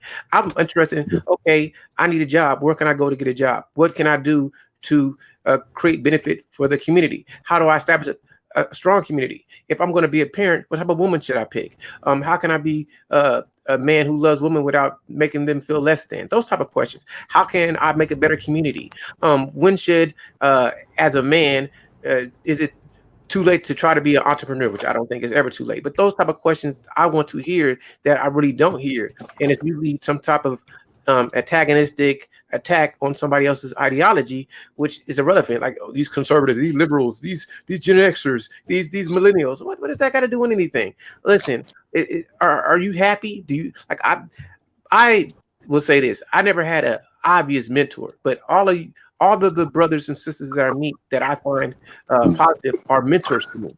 So how do we establish school or more of a mentorship program? I listen to things people say, and I'm thinking this is what we should be talking about. And it's no right or wrong. It's just a different perspective. I will always say this, that laws always need to be reformed. They always do, because somebody's always going to have an advantage. We try to make a more fair system. It can never be totally fair, but we can work on it. So that's what I'm looking for when I talk to people is how do we build better connections? And I agree that people want entertainment. I mean, I listen to drama sometimes, but that's not what I'm looking for. I wish I could just have a civil conversation with people that we are not in accord with, because I just want to understand your position, because my position is this. Find people who you like and people who work with you that want to work with you. That's it. That's you don't think like I think, it's all good. I like to read books. Some people don't. Some people like movies. Nothing wrong with that. Some people want to eat cookies and cakes. Do that. So that's just what I'm looking for. I'm just looking for that. Yeah. I think I'm kind of the same way. Like when I do topics, like I'll do topics like I find personally interested and I want to know, and it's not, and it's like, of course, they're definitely not trending. Probably not a lot of people are talking about it, or maybe maybe some people never thought about it. I mean, it's like, so like, as far as me, I just try to, I just try to find, try to put my own perspective out there, and then try to see what everybody else, perspective is on this topic. Just stuff I've been thinking about, like when I just be by myself, I just be thinking about it, like, okay, yeah, let's go talk about it. So. Yeah, I try to talk about what resonates in my mind, what I really want to know. And a lot of times, if I see somebody that's smiling, I'm like, why are you not smiling? That's a question I want to ask. So I asked the question on YouTube. if you had a great day, I want to know what made your day great. I love to hear that. You know, if you ate some food that you loved, what about the food that you love? Do you have a favorite food? You have a favorite color? Just simple little questions that mean something to me. Maybe not to other people. Like I'm gonna say something this is my perspective. A lot of people, this is their income. This is how they make money, and they know that putting something that will pop up in the algorithm. Like if everybody talks about Usher, I'm gonna talk about Usher. Everybody talk about this, I'm gonna talk about this because then I pop up in the algorithm, and then I'm not knocking people because I'm all for anyone earning money or getting money or Right. hard. However, I don't want to talk about things that I don't really care about their life. I care about my life, and I care about how can I make my life better. I don't care who's dating who. What does it have to do with me? Like I will get into like atrocities committed against black men. I mean, I don't want to see that, but I don't want to see atrocities against anyone. So if I talk about that, I'm going to say, how can I relate that to all of humanity so we can see that all people are human? But of course, I'm not knocking anybody for their own topic of discussion. I'm never going to do that. But what I want is to create an environment where people, even if they're negative, will want to be positive when they talk, and will show respect is subjective. So if people want to curse, I'm gonna go ahead and curse. That's just not my normal dialogue. Not that I don't curse like a sailor, because I am one, but it's a time and a place to curse. And if YouTube is saying that if you say it like this, then we're going to limit exposure, then I'm willing to fit in to the system, because we all have to fit into some type of system. No matter what you think, we never operate alone. So I'm trying to operate with the group. My thing is, I just don't want to be malevolent. I don't want to be mean. I don't want to be malicious to other people. You know, I'd want to be as kind and as respectful as I can be with my own intent. You know, because sometimes you're going to be disrespectful and it's unintentional, or people are going to think that passion is emotional. No, I'm emotional human. I can get emotional, but I control it. So I'm never going to just react emotionally. Even if I'm impassioned, I'm going to sit back to think about what I'm saying so that I can convey a better message, or so I can be receptive to your message. I'm never going to shut off listening to you because you may have something pertinent that means something. That's just the way I see things. And that's what I'm looking for. That's the type of space I want to create. And it's not exclusionary. I'm not knocking people who want to exclude people, because I want people of any group to feel free they could talk. Like we were talking about, we're just talking about subjects that relate to just black people. If somebody that's not black wants to jump into the conversation, as long as you're not disrespectful, you can jump in. But as soon as you're being disrespectful and people don't want that disrespect, it will have to end, because everybody should be free in the United States of America or on the internet, which is all freedom, to talk about what they want. But understand, if you say something that is negative or disrespectful, there's repercussions for your actions. And I'm gonna go on a tangent just for a minute, and please feel free to interrupt. Too many people are brave behind the computer screen. And I mean, you say things that you wouldn't say in real life, because a lot of stuff will not end well. And a lot of people think just roof tickets and talking to people crazy. Man, you don't know what somebody is willing to do, what their level is, and how much harm you can cause. So I'm not trying to talk to anyone crazy, because I don't know them. I don't know what their button is. I don't want you to, go shoot up a whole school because I said something crazy to you. I'm cool on that. So in any way that you think I'm being disrespectful, please I want you to know I'm not. I apologize. I can be the weaker man, because I don't need to be the winner, as long as we gonna be civil and we can live in the same world. Because I care more about your life than being right. Yeah, and think about it, like just like maybe like not too long ago, me and my coworkers were talking about like disrespect, because like we have like supervisors there, and they like to try to put more on the black people than anything, and it's like majority of the workers like there are like Hispanic or Latino, what you want to call them, but and it's like they'll like make black people do stuff that they wouldn't ask anyone else to do. And it's like try to make it hard on us, and like and I remember when my coworkers talking about, like, say, yeah, said he said first I didn't really fully understand why somebody would just come, and come to a workplace and just start, shoot another place. But I think I get it now. So you don't know what they did to that person, like what kind of stress they put that person under for them to act that way. So it was just like, just like basically we were like saying, like, if you shouldn't, really, you should treat people with respect, because like, you don't, because you don't know how that person's going to react. So Big homie, it's always a pleasure to see you. Main man. Always a pleasure. Find you, and I've you know, I appreciate your positive message, and I'm mindful of how your positive message just can't gain the traction as all the fuckery. You know, I'm reading a book, Black Literature, on a channel, and that channel will have 175 people, and while he's talking about the nonsense leading into the book reading. And good books. We read Maya Angelou's by the Cave Bird Sings, and we're reading, I'm attempting to read Frantz Fanon's, and this is, it's, got words in there with 20 letters. You know that goes from 175 down to 20 to 15 people? What does that tell you? At any rate, to answer your question, sometimes people want to be around me and sometimes they don't. But I prefer, I like my solitude. I like my solitude. I like being around people, and then sometimes I don't.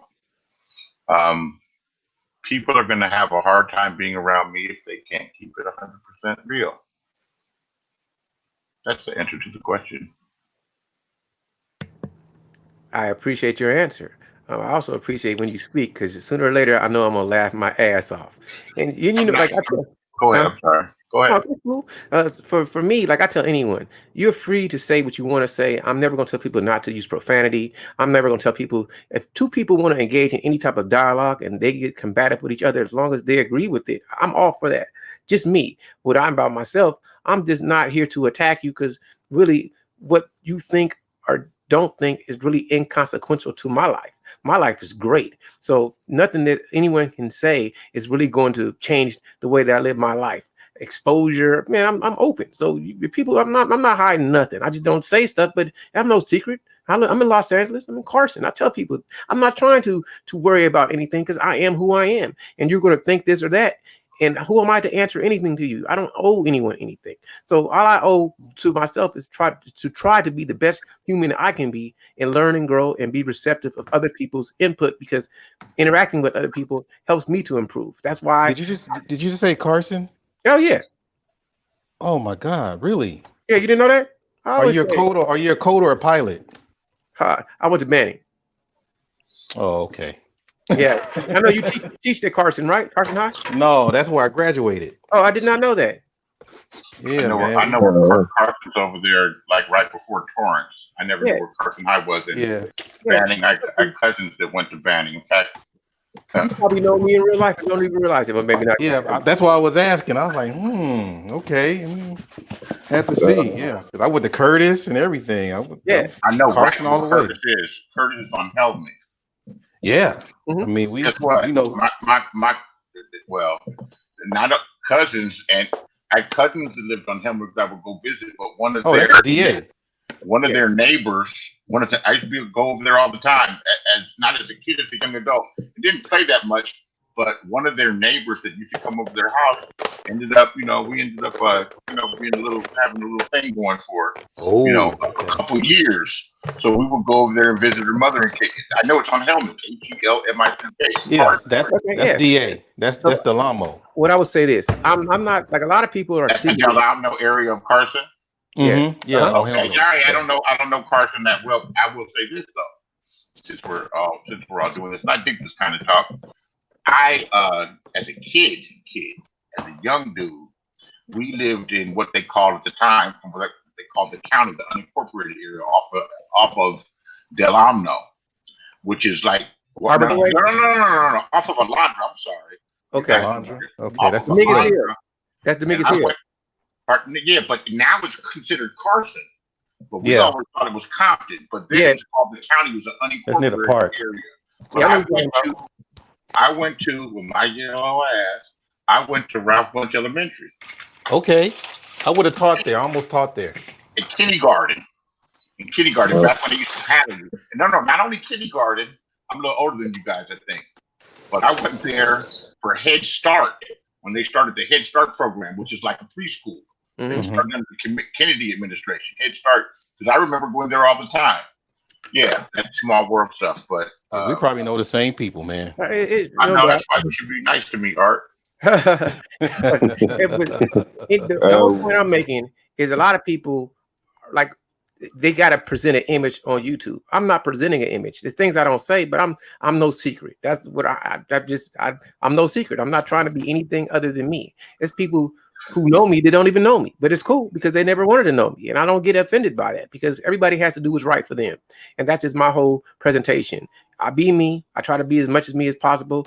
I'm a foul mouth, respectful, perverted type of brother. If you really know me, you'll know it. But I'm not here to make anybody feel uncomfortable. I want everybody to feel welcome. I don't care where you come from. I don't care what your thought in life is. We can always dialogue. People I don't see the eye to eye with, I talk to, and people that I do. It doesn't matter to me. I just want Yeah, people. because you can't shut the gates. That's my thing. You know, you can't shut the gates because you never know who's coming through, whether he's pushing a cart or driving a Bentley. There's something about this person. There's a reason why they crossed your path. There's a reason why they came into your universe. They don't just walk by you just for no reason. You know, there's something going on. Well, I'll say this. This is what I think. I think that people always want a classification, but as a human, there's no better human. Now, you can be stronger, you can be faster, you can be smarter, you can be more well-read, you can be more educated, but I can't be better than you, and you can't be better than me. Meaning, I can't be you, and you can't be me. You can be better at math than me. You can be better at lifting weights than me, but you still can't be me. So how can anyone be better than anyone? We're just different. Now, somebody else would argue that, but what I'm saying is I can never replace your uniqueness. So don't ever think that you are not special. Now, who you're special to is subjective, but no matter how much I want to act like Mike Tyson, no matter how much Jamie Foxx wants to be Mike Tyson in the movie, he will never be Mike. So that's what people have to understand. So too many people put valuation and their betterness as a human on material or validation by others. Of course, there are some people that are more impactful in life, but a lot of that is due to opportunity. Everybody doesn't receive the same opportunity. So I'm not the type of person to smash somebody for where they are or how they live, because nurture and nature has a big impact on lots of things. I wasn't born 7 foot. You know, if I was born 7 foot, I'd be in the NBA most likely. You get what I'm saying? There's nothing I can do about that. However, what I can control in my life is what I try to control.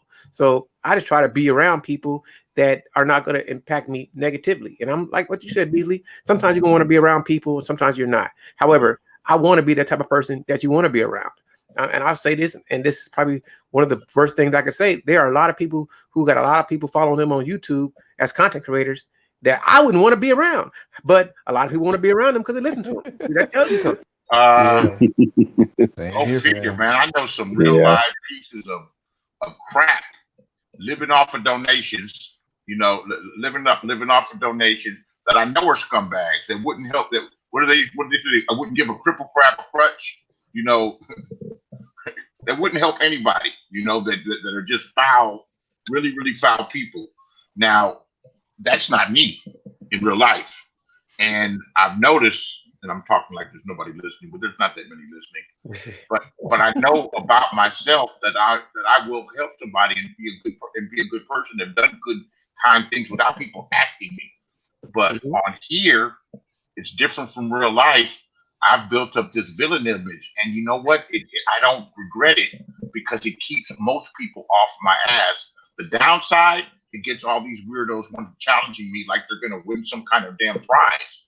So it's hard to walk in these damn shoes, and I'm tired of walking in them. This stuff is some crap. This is nonsense. I'm gonna say something wrong. Arguing with people, and I don't do it that much, but when I try to move away, they follow me. But arguing with people about shit arguing with people that don't matter about shit that doesn't matter, how fucking foolish could that to be wasting my time with? I'm gonna say something wrong, but it took me 2 seconds to know that you was a good person, at least in my opinion. It didn't take long. I thought, oh, this dude is cool. He know how to get on people. So you got to know who you're messing with. But as far as you know that whole situation's gone full circle where you first met me that time. That woman's back trying to fuck with me again. Yeah, that particular person, unbelievable. Has the video up right now. Like I care about the damn video, but oh man, it's just so silly. I'm squashing beasts, man. I'm squashing beef, and I'm finding people still want to remain angry. Her in particular.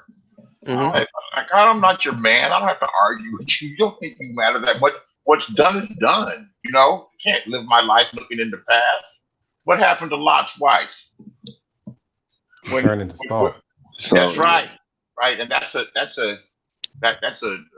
you can interpret that women, and I'm not putting down women, but women have a tendency to constantly live and look back in the past and not let things go. That was God telling him, move forward from here and don't look back. It's done. And it teaches you a lot of things because we all know that the past, ain't nothing you can do about it. No need to dwell on it. I know people that dwell on the past and talking about, oh, I should have finished college. I said, man, that was 30 years ago. That was 25 years ago. Yeah, but I said, you got to forgive yourself and move on. You know, who knows which way life is going to turn. Another thing that just made me think, you know, sometimes a minor decision or somebody rejecting you can change the whole course of your life and the whole course of theirs. Something that you don't even realize is that impactful at the time. yeah, That could have taken your past on a completely different path. Particularly, yeah, I know. particularly with women in situations and relationships. But yeah, you're making a decision, and I've learned stuff being in these spaces because I have made decisions, and I have made major decisions based on how I felt instead of how I thought. And it's Yeah, important to make decisions on what you think. It's important. It's hard to do all the time because sometimes the emotion wells up when people do a certain thing, and that's getting back to your point. That's why sometimes I can't be around people. can y'all hear me? There was a funeral that I didn't attend recently, and Okay, yes, I can hear me. I'll finish real quick. There's a funeral that I didn't attend and doesn't have anything to do, and I had to travel to attend it. The reason why I didn't attend it because I knew some of the people that would be there, and I knew that I just couldn't. I knew that it would be difficult for me to be completely civil and phony, and I didn't feel like being phony, so I didn't go. I'm done. I'm complete. Go ahead. You guys are polite. It's all Yeah, good, Beasley. yeah. I don't think y'all could have heard me earlier. I think I don't know something happened with the sound or something like that, so I had to come back in. But yeah. To your point, Beasley. Yeah, it's like it's like the smallest changes that could could change like the whole course of your life. You didn't think of like a big change. And like when I look at like how I am now, like and what I learned, like it's like when people have this time where they say, "Oh, I wish I could change this and that." And so me, I don't want to change anything because if I made those changes, I might not be the person I am now. So Oh, Angela, I see you in the chat room. I don't have no way to email you nothing. That's cool.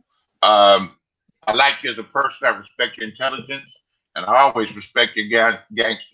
I listened to your video, and you're right, and I really do your thing. Do your thing.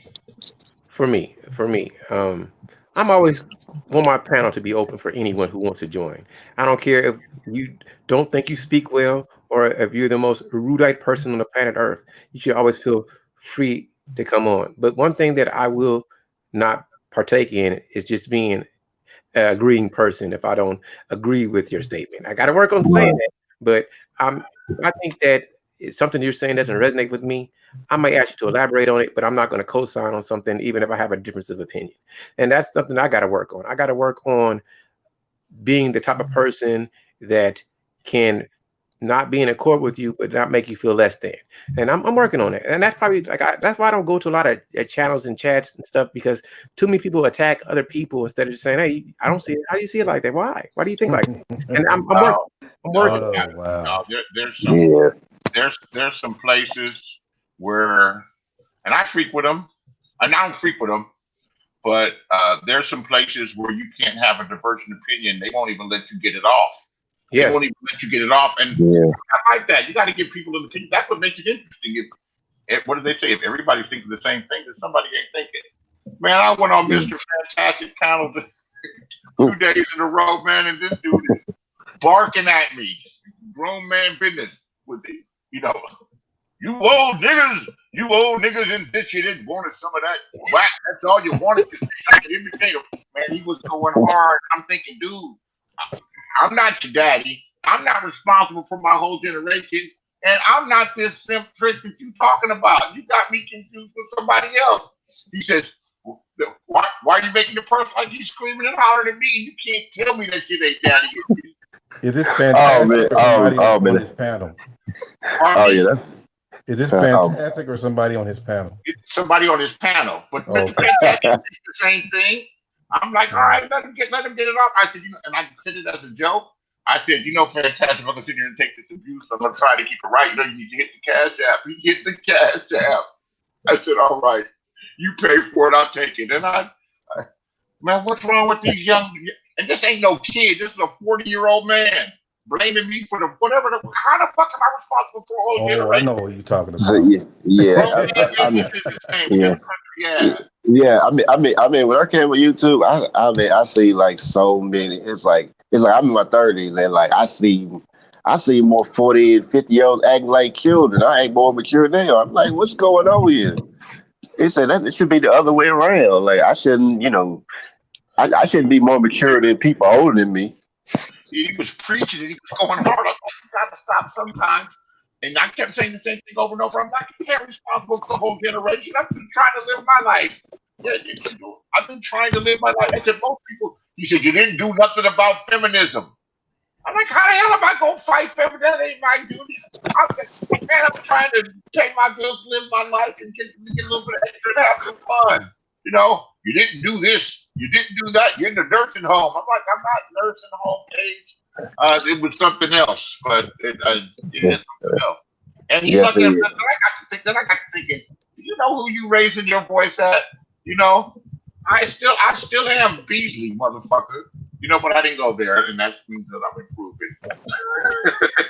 He didn't have a clue. Good grief. So you guys are all from the same area.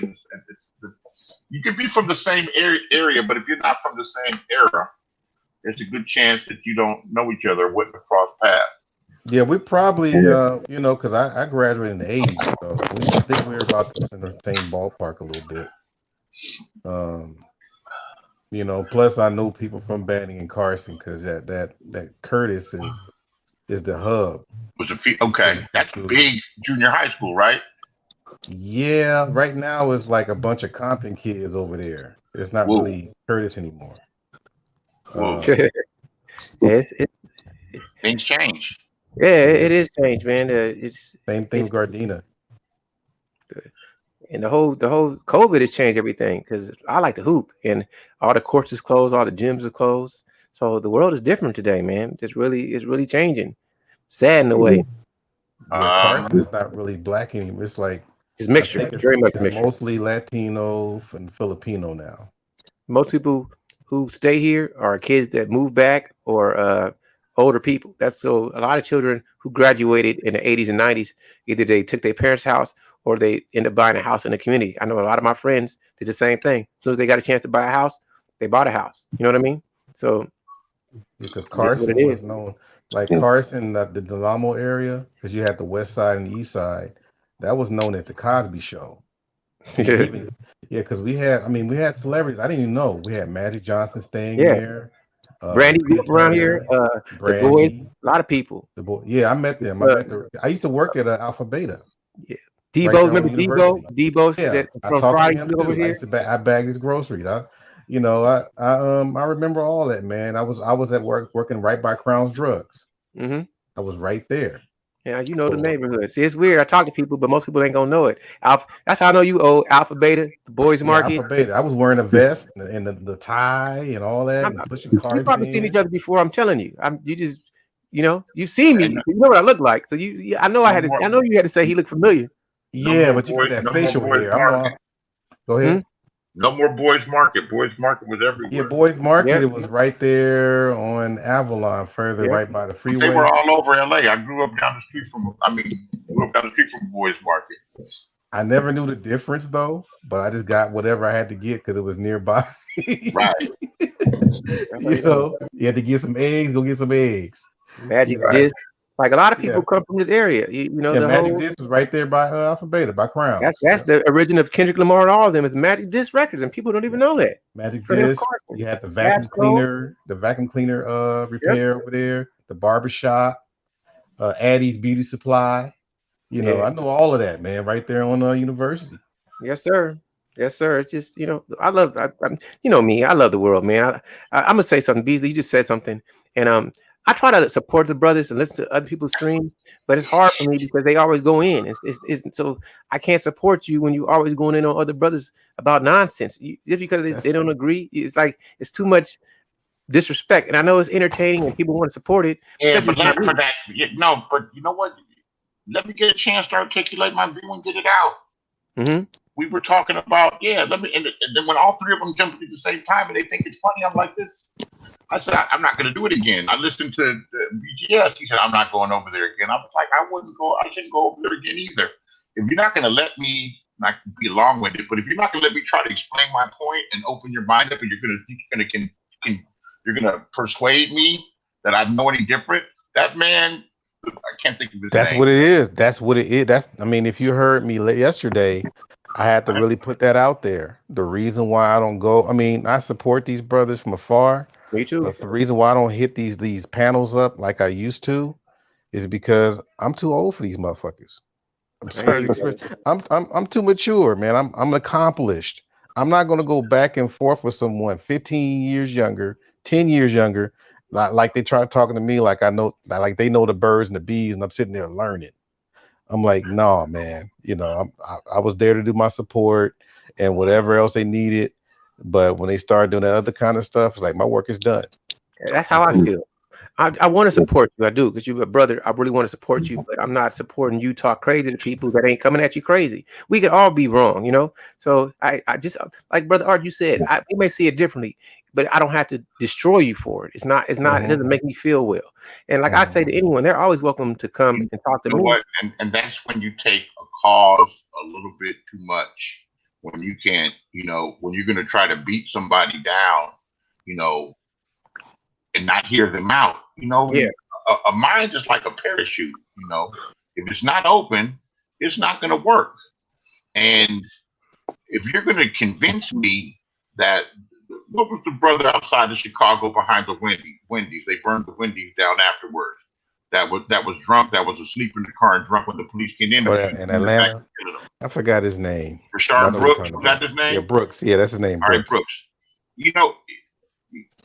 Mr. Fantastic, bless his heart, he's of the mindset that he's of the mindset that it's okay to kill people out there in the streets. And of course, if there's some questionable stuff, no, it's not. The police do not deserve to be judge, jury, and executioner.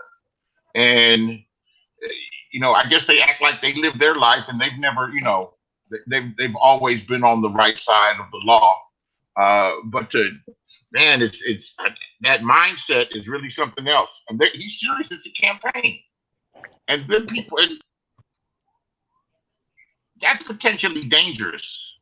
And there's a bunch of them. And there's like they're getting brainwashed and they won't listen to anything different. And he was polite enough, and he didn't give me a couple of bucks. But it's like they have this is the agenda. And then I hear Man of Tomorrow on the same type of stuff. Well, the sad part is they're calling out something in the universe that may be able to return back to them. I remember a family member was very critical about, my situation that I had. I had a problem with my first marriage. Mm-hmm. And they were very critical, and he should have done this and he should have done that. Guess what happened to him? Yeah, the same thing. God has a sense of humor, man. Yeah. Watch what you make fun of. Watch what some people just completely lack empathy. You know, they can't put themselves in someone else's shoes. You know Yep. something? I'm joking and can be childish, but I'm far more mature for these motherfuckers. You know, Mhm. for a lot of them, and and it's you're more comfortable around people of your own age group. They could seem to get you and understand you better. You know, and Right. it's unfortunate because I like to be around all kind of different people, but um, yeah, you guys get it. Yeah, I like. You got I Yeah, mean, yeah, I like the other stuff they talk about. It's fun, they fun about different things, different subject. But when it comes about race relations, man, I can't be around it, man. I just can't. It's because I thought we lived and survived through the whole Larry Elder stuff. I thought we went past that. But man, these dudes are giving him mouth to mouth resuscitation. I'm he's a like, lot. Lord. That's probably who their parents were. Probably who their yeah, were. We could get a lot of those ideas from who our folks were. Yeah. You yeah. know, Yeah, yeah, it was nice talking, fella. I'm about to get off, but it was good talking to y'all. I'm in the chat. All right, Uh, Big Zero. it was All a right, pleasure to have you, brother. I appreciate it. all right. Yeah, it was a pleasure being on here. All right. Yeah, so that's my my message is that I'm a support from afar, but as far as the foolishness, I'm not gonna be on them panels. I'm just not. And I then on didn't top expect of it to be. that, okay, Go ahead. go No, you ahead, go fam. ahead. Now You I go. said when I sometimes I do go on there when I think it's safe, then all of a sudden some all hell broke loose. So somebody bringing something up, and then I'm caught, and I just like, man, I'm just go ahead and bounce. But sometimes people try to say something to see if I'm going to react. And then back then I used to fall for it. Like, man, what do you mean black people this, blah, blah, blah. I kind of fell for it Saturday on somebody's panel, but it wasn't that bad. But I had to just correct the person for trying to put words in my mouth, you know. Yeah, But they're not allowing you to correct it. They're not allowing. You got to let me. I don't have to defend myself, but as far as we're discussing the topic, let me get my thought out. And I know I try not to be long winded, but I can make my point kind of quick. And it's good. It's a mental exercise. That's part of the reason why I do it. And I can enjoy the debate when I know about something. If I don't know about it, I'm not going to talk about it. But mhm, yeah, it's a mental exercise. It's a mental exercise. I don't expect to win them over. I just expect to make them go, hmm. But you right. can't tell me that Rashard's book situation. As soon as I start to saying, you know what I said was this. I said, well, they found him asleep in the car. He wasn't a danger to anyone at the time. And I noticed when they were giving him the field sobriety test, they were playing. They should have been arrested him. They knew he was a drunk. They played Mhm. with him for a long, long, long time. And had he been white, as soon as I said that, they went nuts. Had he been white, let me talk. Had he been white, it's safe to assume they'd have said, hey, you've had a little bit too much, sir. Can we take you back to where you're going? He wasn't a threat to anybody. He was sitting there. He was sitting there. And they make it if you make a bad decision. Who hasn't made a bad decision? Who Yeah. hasn't made a bad decision? I'm looking at the track record. Every black person that's been killed by the cops, it must have been their fault. And I'm like, dude, it's everybody? No, I asked Mr. Fantastic that. He said, I've been called a coon. I said, I wonder why. I said, well, are there any, can you think of any of these police shootings or attacks that were, where the police are at fault? And he said, Eric Garner and this and that and the other one. I'd say the majority of them. Now, if you point a gun at the police, yeah, you got it coming. Hmm. If you point a gun at the police, but just not complying with what they tell you, there's been there's been times that I have done that. I wouldn't say plenty because I do my best not to have any contact. But have I always complied? Have I walked away from them before when they're trying to detain me on some stuff, on some crap? Have I walked away? Yeah, I've turned around and walked away. And then they came and got me. And I just cooperate with them then. But if I walked away to avoid, getting cuffed up and wondering if I got warrants or whatever the hell, and I'm trying to avoid it, yeah, am I gonna walk away cool? Am I gonna cooperate all the damn time? Nah, man, I'm not gonna let you abuse me and do me, particularly for a number of reasons, for a number of reasons. I'm scaring everybody away, man. Charles. Yes, sir. I'm here. You're gonna hear a Yeah. little noise because they cut my grass, so I'm just trying to be Okay. quiet. Got you. I got things that I need to do too, but because I got interrupted and made the conversation good.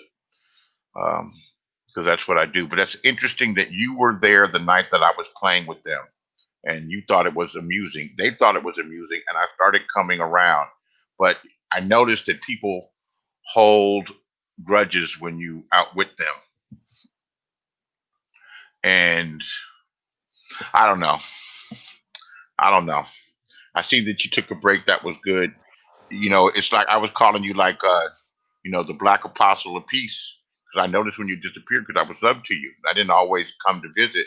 And I'm like, look what happens when you have a positive, good message. People don't support it. And then look what happens when there's drama or a sole topic and agenda. Do you know how boring that gets me to hear the same shit, people talking about the same stuff every day? Man, I can already listen. I don't care about the drama. I mean, I want to be happy. I want to have fun. I want to Right. learn. But I understand the monetary financial gains from talking about drama and celebrity. So people, drama, men and women, that's what people want to hear. I'm gonna say something wrong, but a lot of ladies like to hear the drama, and the people want to be triggered. I'm not here to trigger you. I'm here to tell you that you're great. You have a great life, and if I can't help you be great, what can I do to help you be great? Like, I enjoy talking to you because you think, brother. I mean, I wish more people thought. Are they educated? So I listen to BGS, agree or not, he's educating you, and he's going to tell you Right.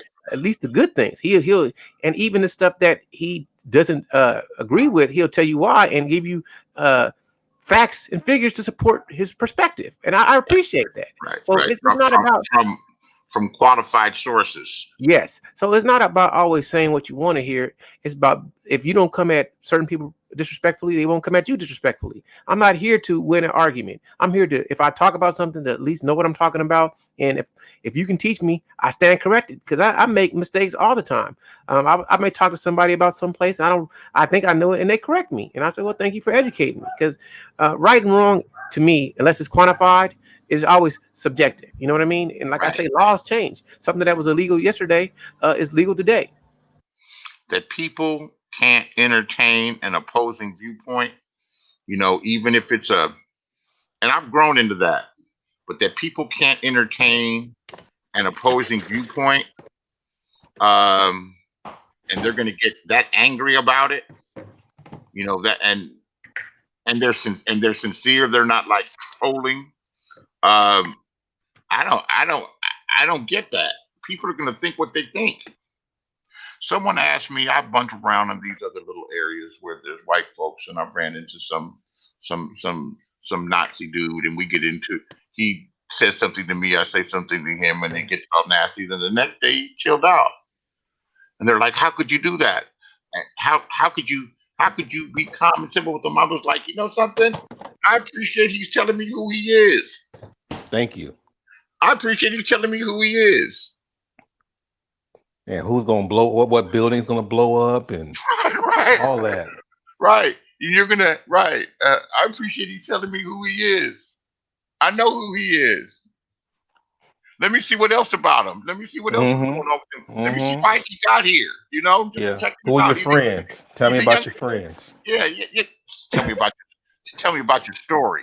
Your story. Tell me why you got here. Get there? Yeah. He's a white boy from the Valley, Southern California, lives in Arizona now, and he had screwed up junkie mother, and he would get into trouble. He was doing all kinds of things. He was tagging and breaking into stuff and doing stuff. So he spent time in Juvenile Hall, and he went to Juvenile Hall in Westlake.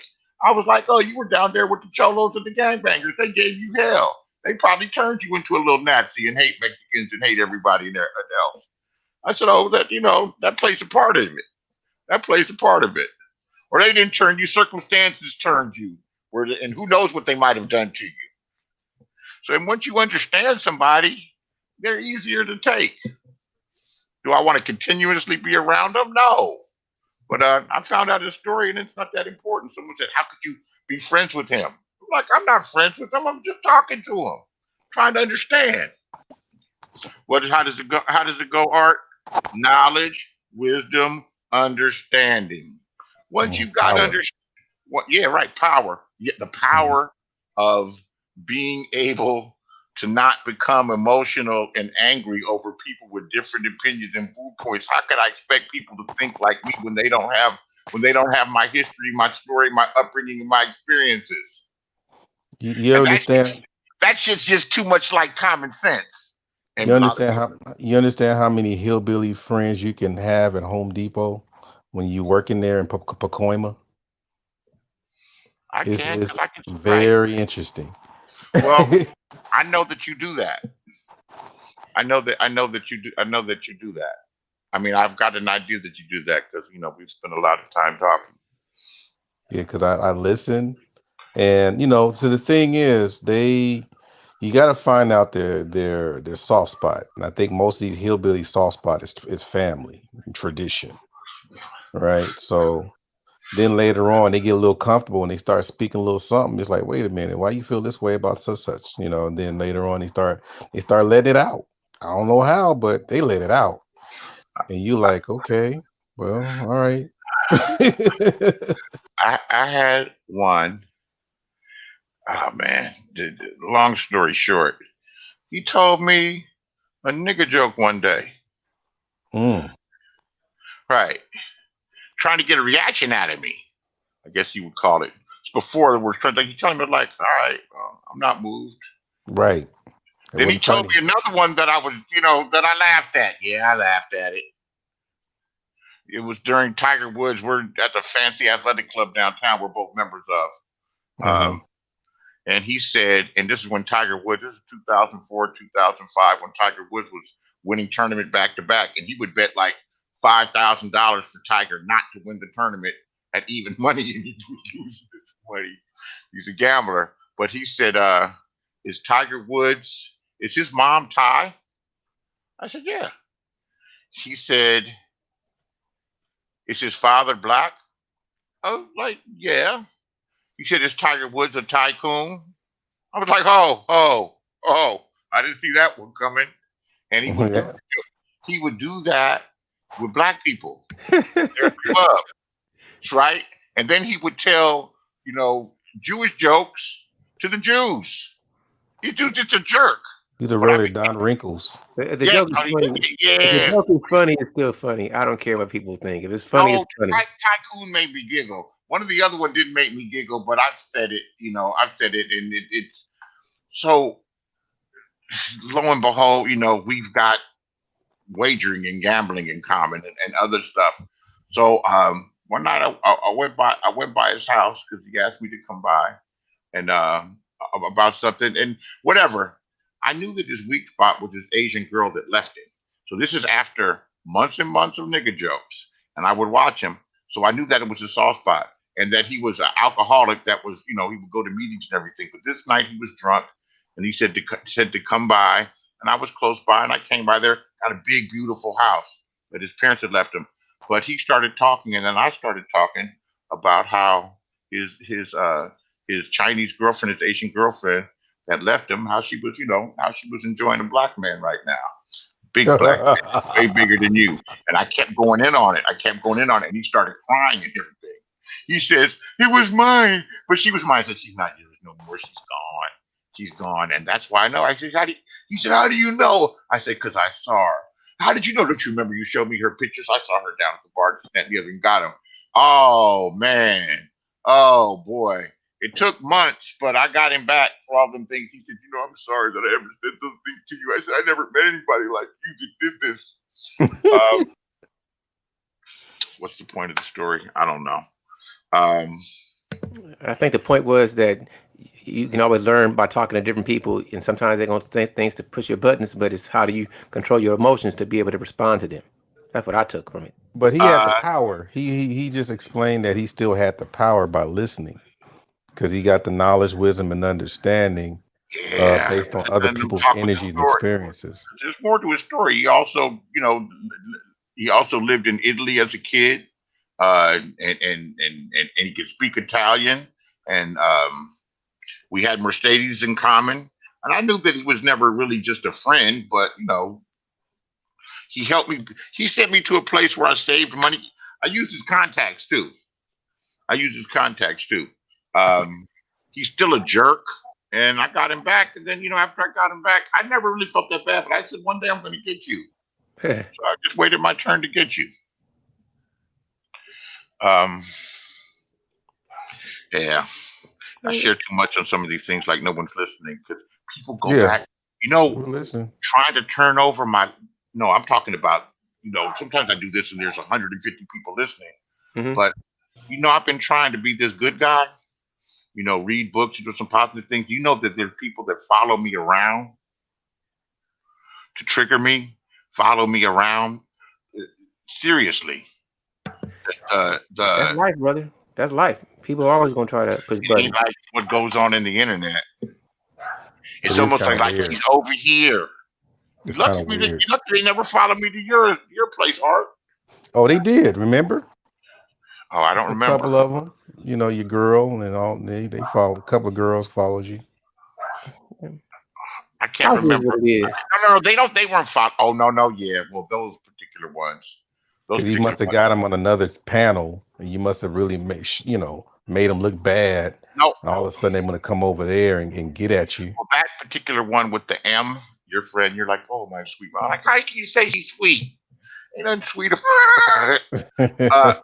All of that stems from when I first met you, Charles, because of the narrative. When people are putting out narratives and stories, he did this, I don't contest it. I was like, that's too much like caring. You'll spend the rest of your life trying to defend your character. I'm like, just go ahead and tell the story. Yeah, well, yeah. He did this, he did that. I'm like, well, what does that have to do with you? If I did do it. Oh, that's true. That's true. Yeah, man, this stuff ain't worth it. You gotta find. I never care what people do outside of me. I just care what people do to me. That's it. And yesterday happened, so today is a new day. Either I trust you or I don't. I don't trust anyone really. I trust people to be human. So I take every day one day at a time. Why would I hold on to some past pain when it ain't got nothing to do with today? If I know that it's a mistake that can be made, I won't make the mistake. But I can listen. We could have won at war. You could have shot me in the arm. I'm cool. It happened. The war is done. Today's a new day. I can still be kind of bitter about it, but it ain't going to affect the day. So I let it go. That's just me, though. Everybody's different. You are healthier than most. You are healthier than most. I should have had you talk to me and listen, earlier in the week. You don't have vindictiveness in you, then? Nah, I don't think so. Because I don't really care about other people like that. I mean, I understand it. I mean, I'm not saying I usually move on because I got other stuff I'm focusing on. My life is great. So just to be honest, I'm gonna do something to make me happy. And when I'm happy, I'm not thinking about what I don't like because it's irrelevant. Nothing that overshadows what I enjoy. And there's too much in life that I enjoy. You know what I mean? Because I'm always thinking, well, at least I can do this. And you can't take joy from me because it's something I'm gonna like. And when I'm doing something I like, I'm happy. So why do I care? I'm reading a book I like, playing a game I like, eating some food I like, talking to some woman I like. Why would I be worried about you? You living your life. I don't want you to be in pain because I'm not thinking about you. What you do or don't do nothing for me. I'm doing me. I have no bad thought about anyone anywhere because I'm not thinking about them. Like I do think about, I wonder why people are always combative with each other, but that is a fleeting thought. That's just a fleeting thought because I'm thinking about having this great conversation with you brothers, or about somebody that I want to listen to that's positive, or about reading a book. So I'm always somewhere else. I'm looking forward to the movie theaters opening up out here so I can see Tenet. That's on my brain. I want to see that movie. I hope it's good. Want to work out. I think about all type of stuff. So I'm not worried about the stuff that's going wrong because it doesn't matter to me. I know that I'm gonna say something wrong in my opinion, but I kind of understand. Not wrong. Stop saying that. It's what you. Well, I understand it. I understand the YouTube game. I understand what you got to do, kind of, if you really wanted to be out there. But that's not me. I'm not trying to hop on everybody's panel. I'm not trying to talk about this stuff or follow the trending topics because it's not interesting to me. What is interesting to me is the regular person that I don't know who has a perspective coming from different from me, so I can learn something. If I have never been an outdoorsman, I want to listen to what they have to say about outdoorsmen so I can understand it. So I'm gonna listen to people who talk about that. If somebody loves dogs And I want to see how they so happy loving dogs. So I'm gonna listen to that. I don't need to listen to pain because I understand pain. We all should understand pain. I understand what it's like to want something and not get it. That makes sense to me. But I want to listen to people who are happy with what they got or are on the move to get it without destroying other people. That's what I'm about. I'm not here to smash you. I'm here to help you get to where you need to be. I am not a life coach. I'm not trying to be a mentor. I'm not trying to sell you something. But Yeah, but you know what? That's it in the nut. That's really it in a nutshell. And I used to be of the mindset that I could participate in whatever on here, could then separate it. Like, this is online, this doesn't matter, and this is real life. It's different. Mm-hmm. And I did it better than most. But negativity and constant negativity, even if you can thrive in it, it's still negative thoughts going through your head. Yes. It's still angry thoughts or vindictive thoughts going through your head. I squashed the beef with this chick that we would been battling with, and it got so nasty. And I just said, there's nobody needs to apologize. What's done is done. We can just stop right here. And she said, that's not a problem. I was like, wow, I feel a lot better. She said, so do I. I said, would never have to be friends, but I was talking on the show about how to squash these beefs. And you don't squash these beefs by rehashing who did what then, because people think they're right. And people will lie about the chronological order of things. And then sometimes it gets old where I can't really remember exactly because it doesn't matter that much anymore. But in my eyes, I did or took the actions that I took based on the stuff that you're doing. But in order to squash it, there's no sense in talking about it, because it's that you're going to start the argument over again. That's not how it happened. It's better. And I was talking to 150 people, and I was trying to teach it when a certain person came up. And I'm not saying the name because she's nuts. And I offered her the piece right there. And she said, okay. I said, well, it's done. That doesn't mean I like you or I want to be around you. I said, okay, well, and I didn't have control of the panel. And I said, so it's done. And instead of leaving, she said, well, I don't know if it's true. Well, I said, I don't know. I don't know if it's true. You don't need to know whether it's true. The test of time will tell you. And then she left and said something nasty. And that's that. I ain't got to engage you. But, you keep poking at the bear long enough. Don't be mad. Don't get upset when the bear bites you. You got to do what's right for you. Me, I really don't care about anyone, what they have to say. Somebody could put out all the nasty, malicious stuff about me on the internet. It wouldn't bother me because I don't care. I'm living my life. And I might just say, it's good. I'm glad that you noticed me. I appreciate it, because any attention is better than no attention. I'm just saying. So if people choose to believe the worst, then that's cool, because who am I to convince you? All I can do is to be the best human that I can be. So that's why there's lots of people who say stuff that I wouldn't say and I don't agree with. However, I'm not going to destroy them or go at them, because it matters not. They have the right to say what they want to say, be it good or bad. And if other people didn't want to hear it, they wouldn't get the traction that they are getting. So a lot of people say they want positivity, but in truth, they don't. They like the banter. They like to be at each other's throat. That's just not me. So, I wish you well. I want you to succeed. I want you to be as rich as you want to be, or to be as carefree as you want to be. I'm not trying to tell you anything. But what I will say is I feel free to talk to anyone. Anyone can feel free to talk to me, but you're not going to get me just to agree with you, because it has to make sense to me. Now, just because I don't see your perspective doesn't mean that you're wrong. It just means that I see it a different way. But if it works for you, do that. That's why, like a lot of people, at first, some people would say things I agree with. But when I started hearing their message, when I noticed that it was more hate, I had to back away. Like, I understand that this is my belief. I could be wrong. But a lot of men don't know how to be husbands and wives. So I can understand why relationships can be topsy-turvy. But when you saying that one person is worse than the other and you can't quantify it, I tend to step away from that. Man, Everybody could be wrong. That's just my thought. I mean, feel free, man, feel free to interject. Feel no, free. I mean, come on, nothing. There are no absolutes. And my grandmother used to say, and my mother would say, and it's the truth. And I say, it takes two to tango. Particularly with relationship stuff, it takes two to tango. Yeah, they do. We all see it different.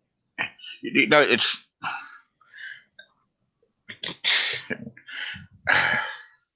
I live my life by. I live my life. I guess I live my life by a bunch of cliches. It seems like, not that I live my life, but they kind of they guide me.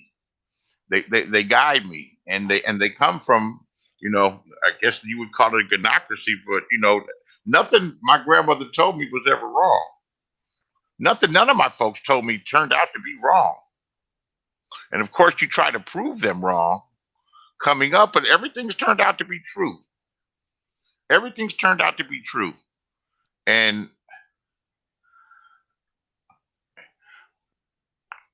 I guess the adventurousness or not necessarily trying to prove them wrong, I should have listened more.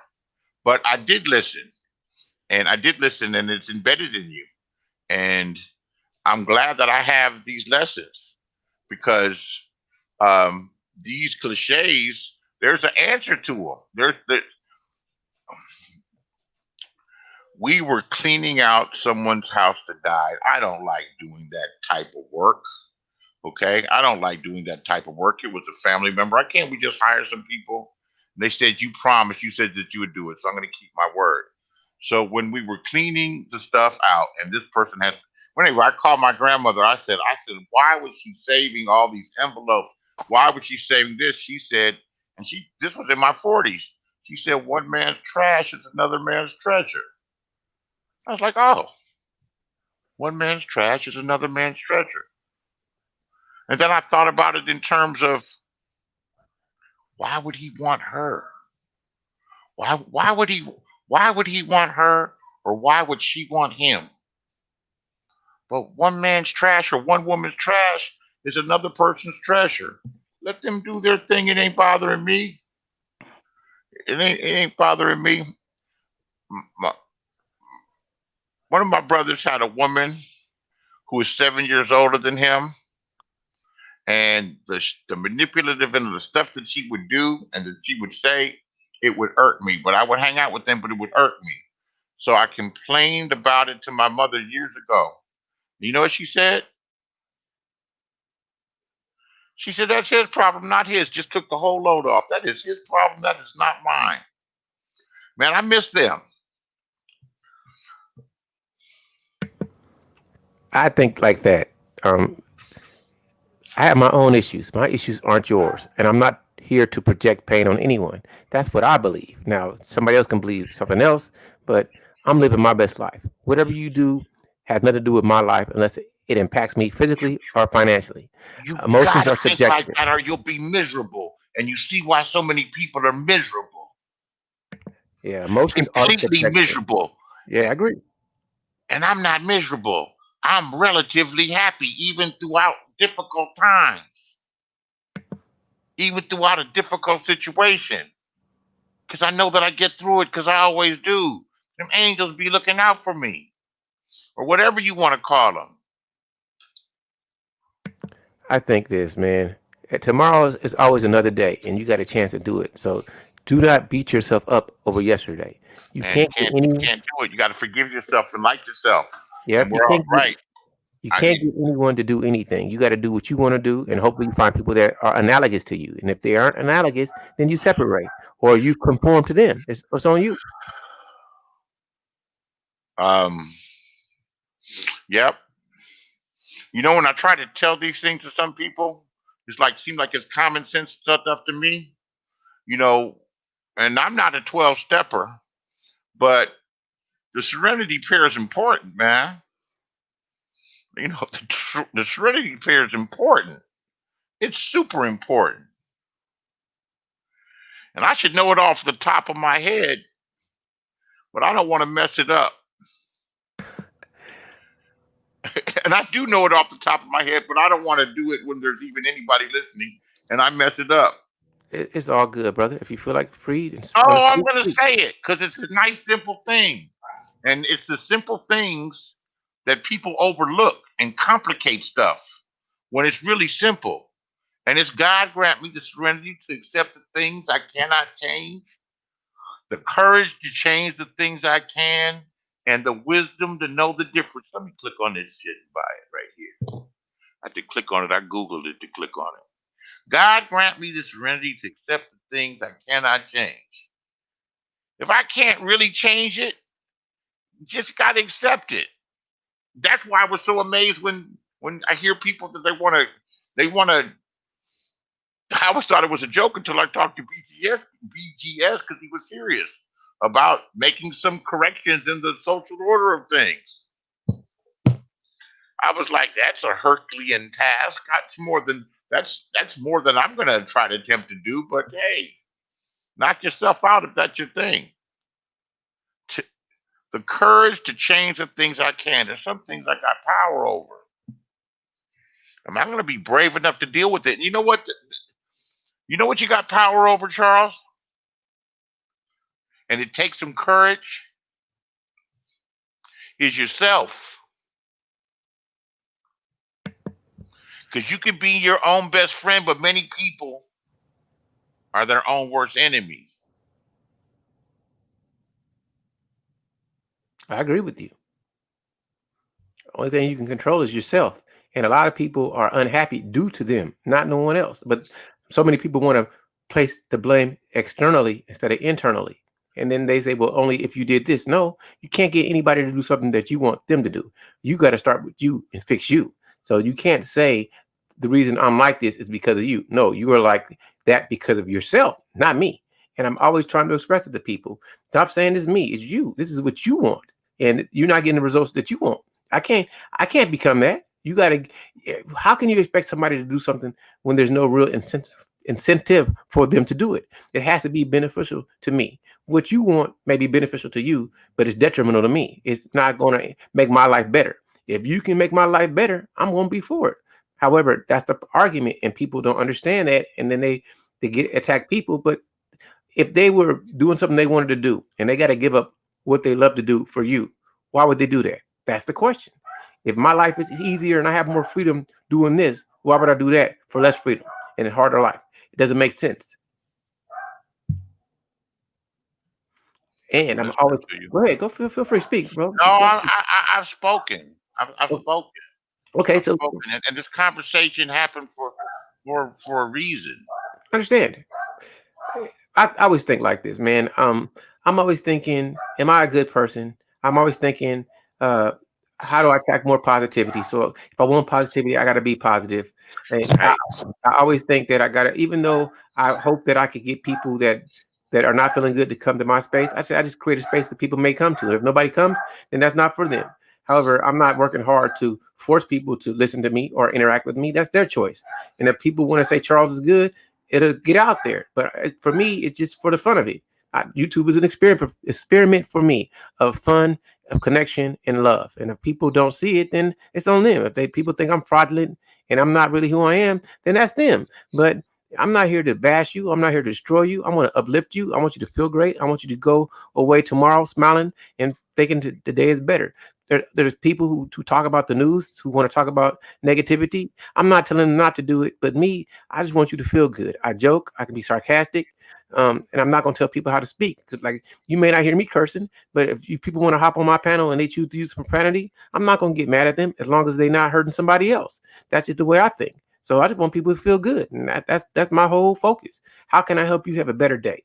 You know, some people feel good seeing other people in pain. That's not me. I don't want to see people in pain. I'm trying to make it better tomorrow. I want to see people happy. I want to see children learning and feeling safe. I want men and women to feel safe. I want people to be able to eat and take care of their families and be in a position that they can be in that's best for them without hurting other people. And I just stay dedicated to that. And I'm not saying I do silly things I want to talk about. Like I like to talk about sociological and psychological happenings. I try to understand why people do what they do. That's really my biggest question. Why do men do this? Why do women do that? Why do people like move like this? Why do people think this is wrong? I'm always thinking those things. However, I know that thinking like that doesn't resonate with most people, because most people just want you to fit in. And if you just want to fit into the system, you do that. I'm not knocking you for that, but you can't force me to fit in too. You can't force me to accept something that I don't want to accept. I'll do things for placebo. Like, I go out, and because everybody says we got to wear a face mask, I wear a face mask, but I don't want to wear one, but I wear it because that's what people want. I got to do what the law says, even if I think the law is wrong, because I'm not trying to go to jail for something silly or get in trouble for something that is not really detrimentally impacting my life. However, it doesn't mean that it makes sense to me. Sometimes we do things that don't make sense. I've heard people say stuff that's so silly to me. Like, I've heard men talk about walking a certain way with a woman on the street. Like, what? So I'm gonna walk on the outside. What am I protecting you from a car that's gonna hit us? Like, that doesn't make sense. You know what I mean? Some things people say to me, I just find to be funny, but people have been programmed to think a certain way. They try to make it seem like it makes sense when it doesn't. It doesn't matter where I stand. I stand to the close of the curb or not. But you know what? I can see it. It was a big old flood of nasty stuff, and I'm gonna put my jacket so you don't have to step on it. Other than that, it don't make sense. But people try to always say, well, it's logical. No, that's etiquette, and you follow tradition. Doesn't mean that it's logical. It's just a feeling. And there's a difference between feeling a certain way and logic. I always try to argue that logic means that there's some sort of sense to it. A preference is not logical. It can be, but most of the time it's not. If you like bigger women or skinnier women, that's a preference. There's really no logic to it. It's your preference. If you like green or purple, that's a preference. There's no, you can make it logical. Maybe you could say, hey, I like white because it reflects more light and I feel hotter than black. That's logical. That makes sense. But a lot of people try to equate logic and emotion when they're two different things. So I would like to get into arguments with people because they're all over the place with their arguments. They're more emotional. Go ahead. Yeah. Well,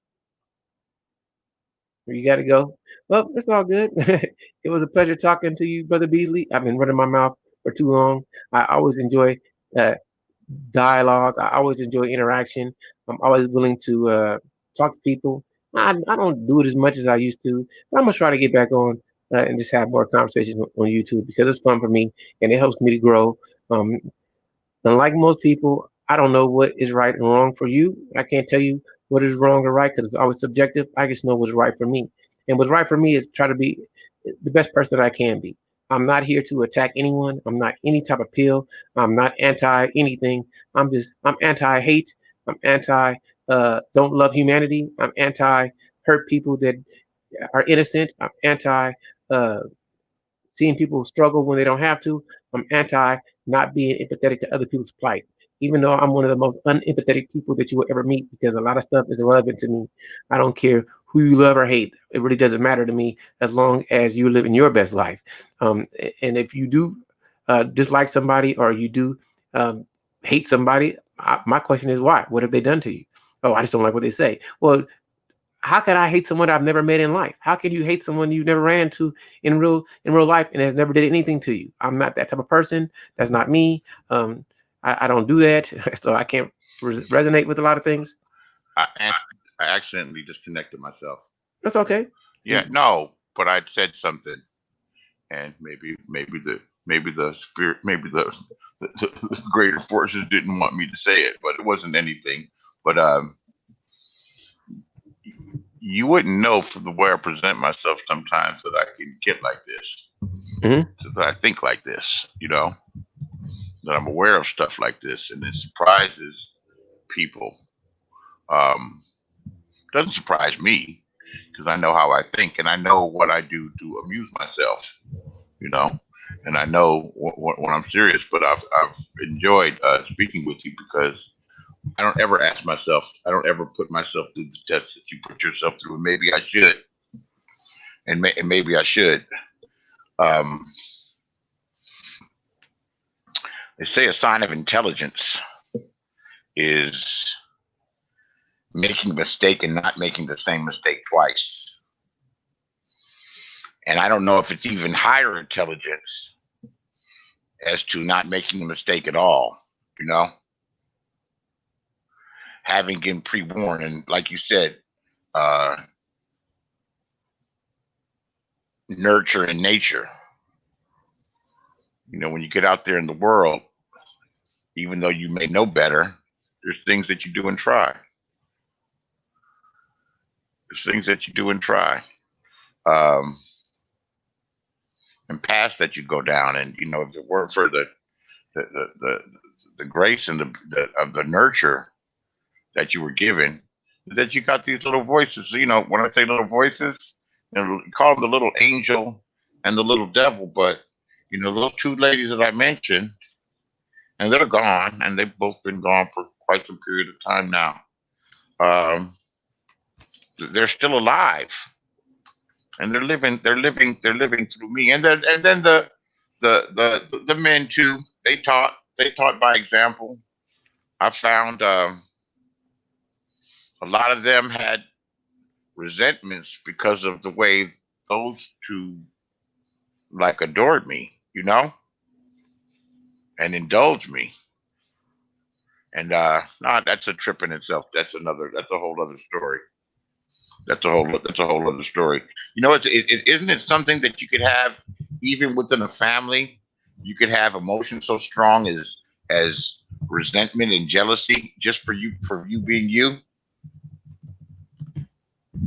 I can understand it. And you know, it's a little egotistical, but no, when you think about it and you're old enough to and you're reflect on it and really look back, then all it takes is somebody to confirm it. Now I had a cousin tell me, who's a little older, and she asked me about one of my uncles that I'm estranged from that we used to be friends, you know, really pretty, you know, friends. He's only 9 years older than me. We've traveled, we've done all kinds of stuff together. But she says, you know, they're not you. They're not you. And sometimes I think they wish they could be you. I said, would you say that they are actually really jealous? I mean, you know, people say shit like that all the time when it doesn't mean anything. She said, I know it for a fact. And I was like, wow. Wow. Nothing worse than and people say haters. It's usually based in some type of jealousy. You know, you hear that word thrown out a lot, and some people accuse somebody of being jealous, and you're like, why would they be jealous of me? It's real. It's real, and it can be real, but it's not the reason for all hate. Yeah. So getting into a deep conversation, what I was going to ask you when I got cut off. Mm-hmm. Do you think I had all this in me? Yes. Oh. I think you're a very deep brother. So I'm not surprised. Every time I hear you speak, man, you speak with some sort of wisdom, and you seem to be very self-reflective. And I think that's an admirable quality that I admire. For me, I don't really have any jealousy, hate, or envy. Like I think I get motivated, but I never want to see somebody else fail. Whenever somebody succeeds, I applaud them. So even an enemy, I don't have enemies. I don't know what that means. Like I understand it, but I don't think about people that like. Let me explain. I don't think bad about anyone. I don't think about them. Period. So I just separate, and I don't ever want to. You know, and that's one of the meanest things you can tell somebody. Mm-hmm. And even when it's true, yeah, I say it about people that I have thought about it on here and in real life. Like, you haven't even crossed my mind. Yeah, I don't think about you. If I don't love you, I don't think about you. So I don't think negatively. Let's say somebody does something mean to me or bad. I'm not thinking about them. I'm like, you know what? You stay on your side of the planet. I'm gonna stay on mine, and I wish you will, because I want you to be so happy in your life that you're not worried about me, because I'm not worried about you. So I wish that's another side of it. I wish you well, so that your anger is not directed at me. Yeah, that's keep. Yeah, I don't want you to think about me. I want to stay from you lashing out. I never even thought about it like that. That's a revelation here in my. Yeah, I want to do whatever it takes to help make you stay happy and don't have no hatred towards me because I'm not worried about you. I want to live my best life. I don't care if you get everything in your life and I get nothing. As long as you leave me alone, I got peace. I want nothing more than peace. So it's And peace is so peace and being able to determine how you use your hours. Man, that's so important.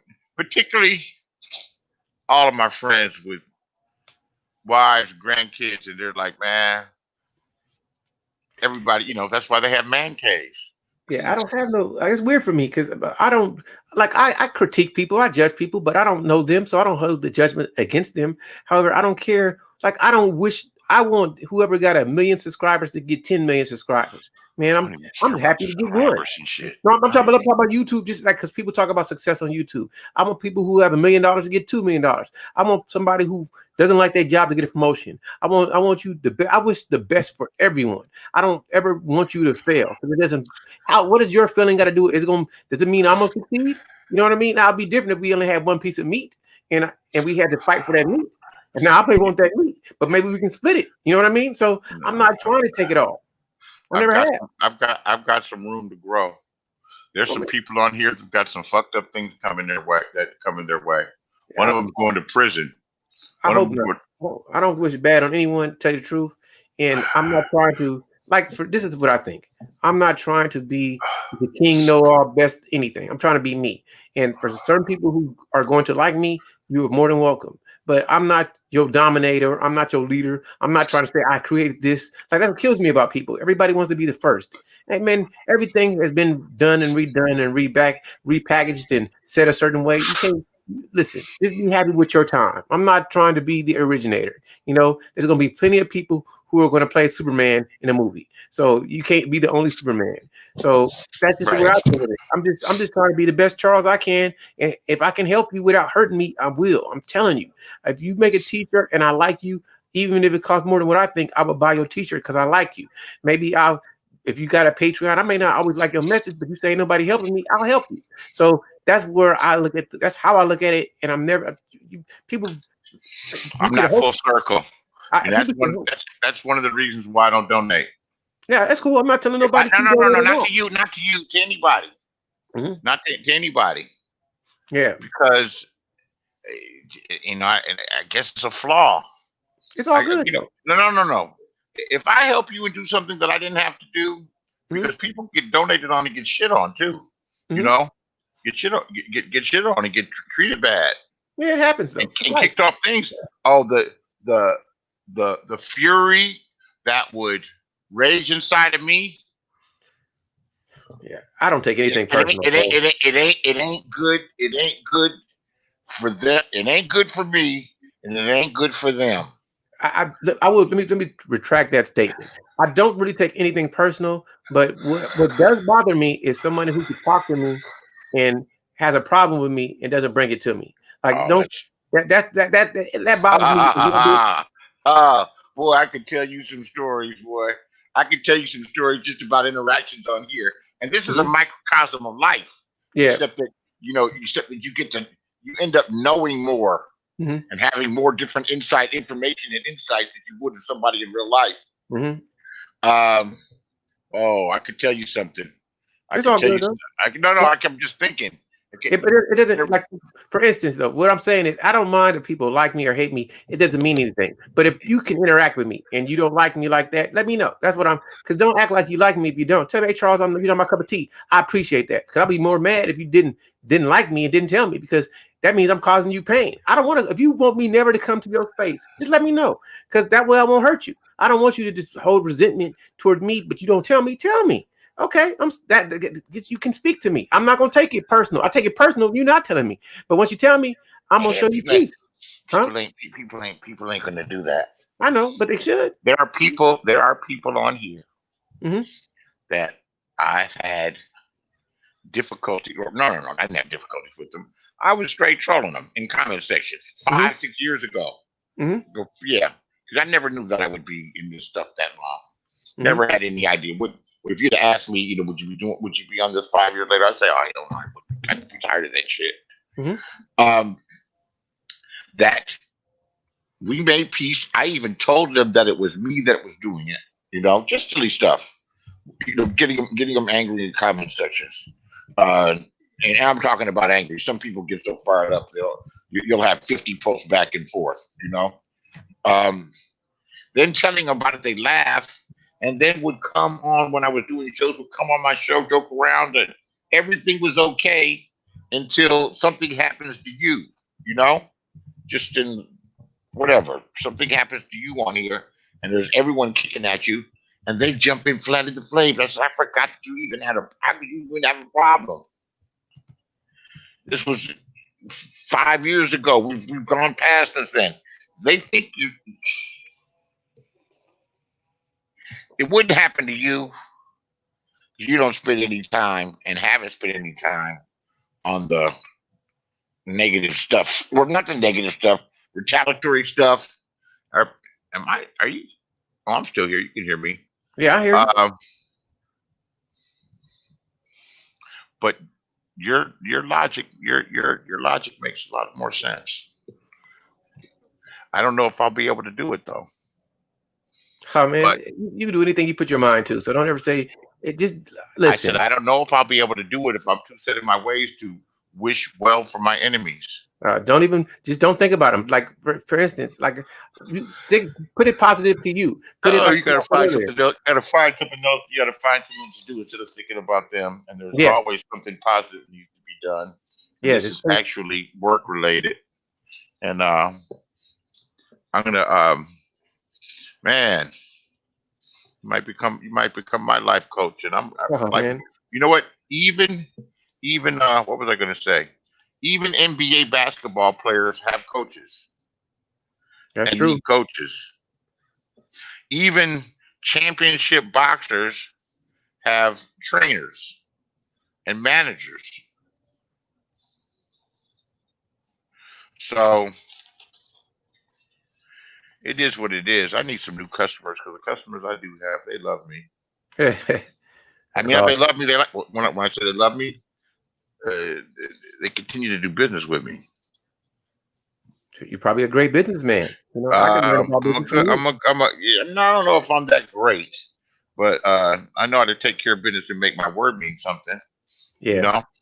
I'll say this about myself.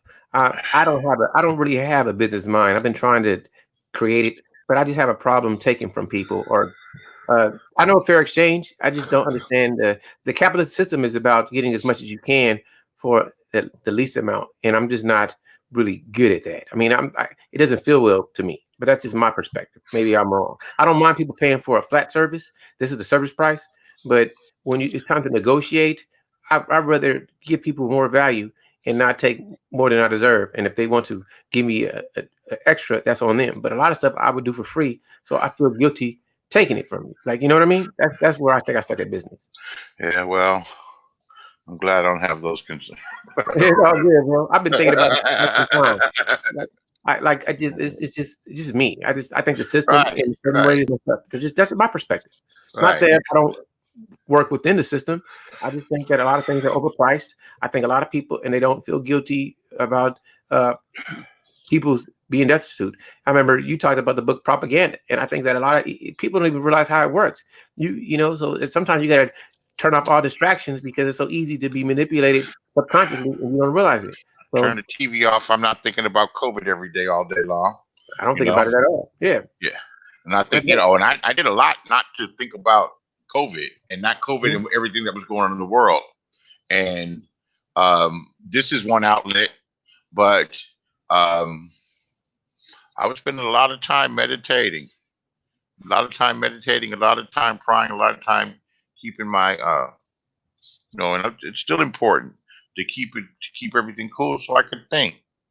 It starts with breathing, so I can breathe and so I can think, because I can think my way through things. We all can, but it helps to be still. And it's hard to be still on here, this stuff, because this gets you going. But I've enjoyed talking to you. I didn't think I was going to answer the question real quick and say hi when I saw you on here. But it went on a little bit further, man. And as always, I really enjoyed it this time. And there's some answers in there But I'll visit you again. We can keep it positive. Man, thank you, Keep it man. cool. I appreciate you. I enjoyed talking to you, man. I'm happy. I'm more than honored for anyone who listens to me. It means a lot. And Alicia, You want to know people something? who are listening right now, go ahead, bro. I'm listening. No. Back to the point. When I'm like this, Mhm. people want to be. People really want to be around me. I've had guys come to my place to fix my computer, and I'm on a upbeat mood, and I'm telling them stories and this and that, and just being myself and positive. And I went to pay them afterwards. He Mhm. said, "Man, I enjoy being around you so much. I feel like I should pay you." He said, "This is no charge." Mhm. He said, "I feel so much better than I feel when I got here." I was like, "Oh, that's good. That's good. That's really good. Um, that's a You have a gift. you have a That's a fun gift." spirit, brother. It's always fun to dialogue with you. Everybody doesn't have that, and you No, got that I have a fun. Yeah, that I do have. in That spades. that I do have. I'm not. Pamela has a fun spirit. The different people I know listen to me. So, man, I appreciate it, brother. Real good. We'll come back. We're trying to keep it positive. I'm making changes around here, but they keep drawing me back in, and it's all right. You got to I be just true to can't let. I yourself. just can't. That's what Shakespeare said. To thine own self be true. Yes, sir. Talk to you later, bro. All right, Appreciate brother. you. All right. All right. So for everybody who listened, I really appreciate it. I did not mean to go on this long, but it kind of took a life on its own. I promise I just got on because I had a question and I felt like just talking. But this was beautiful. It was a blessing. Anytime anybody listens to you, it means something because nobody has to hear what you say. And I will always say the same things. I can't tell you how to live your life. I'm not better than anyone else. I'm the best me I can be. And I'm always trying to improve because I always think I can be better. So I just think that people got to learn to love other people. We all have our own issues. There's going to be ethnic issues, men issues, women issues, gender issues, economic issues, class issues, educational issues, nation issues. But we are still one group. We're still humanity, and we all have some sort of commonality. And that's what I look for when I talk to people. So I don't ever want anyone to feel that they're excluded in the conversation. Now, that's for you to decide, should I join this conversation or not? Is this worth me talking about it or not? But don't ever feel that you're not a part of a family, of the human family, of my family. And for anybody who's ever going through something, my email is open. You can always hit me up and I'll talk to you because, why would I not? And at least, you never know, you never know when you might be there for me. I may need you. And Brother Beasley, Brother Zero, Brother Art, everybody who came today, Elizabeth, Tara, just thank you. Felicia, Pamela, I'm just naming names. Brother Angel, thank you, because it means something. If anybody I forgot, Black Woman Spear, I mean, it's just, you don't have to frequent my page. You don't have to come here. You don't have to hear anything that I got to say. But the fact that you listen to me for 2 seconds, it means something. Appreciate you all. Much love to you all. Hope you all have great days. I hope that you all smile forever. You are all fantastic and wonderful. And you got to learn to love yourself before other people can show you the love that you want. I'm not saying that people won't love you without you loving yourself, but if you really want love, it has to start with you. And if you give it, you'll receive it. Have a great one. And I will end this now. I talked more than I should have, but hey, maybe I made your day better. Maybe I didn't. I don't know. Have a great one, people. I'm done.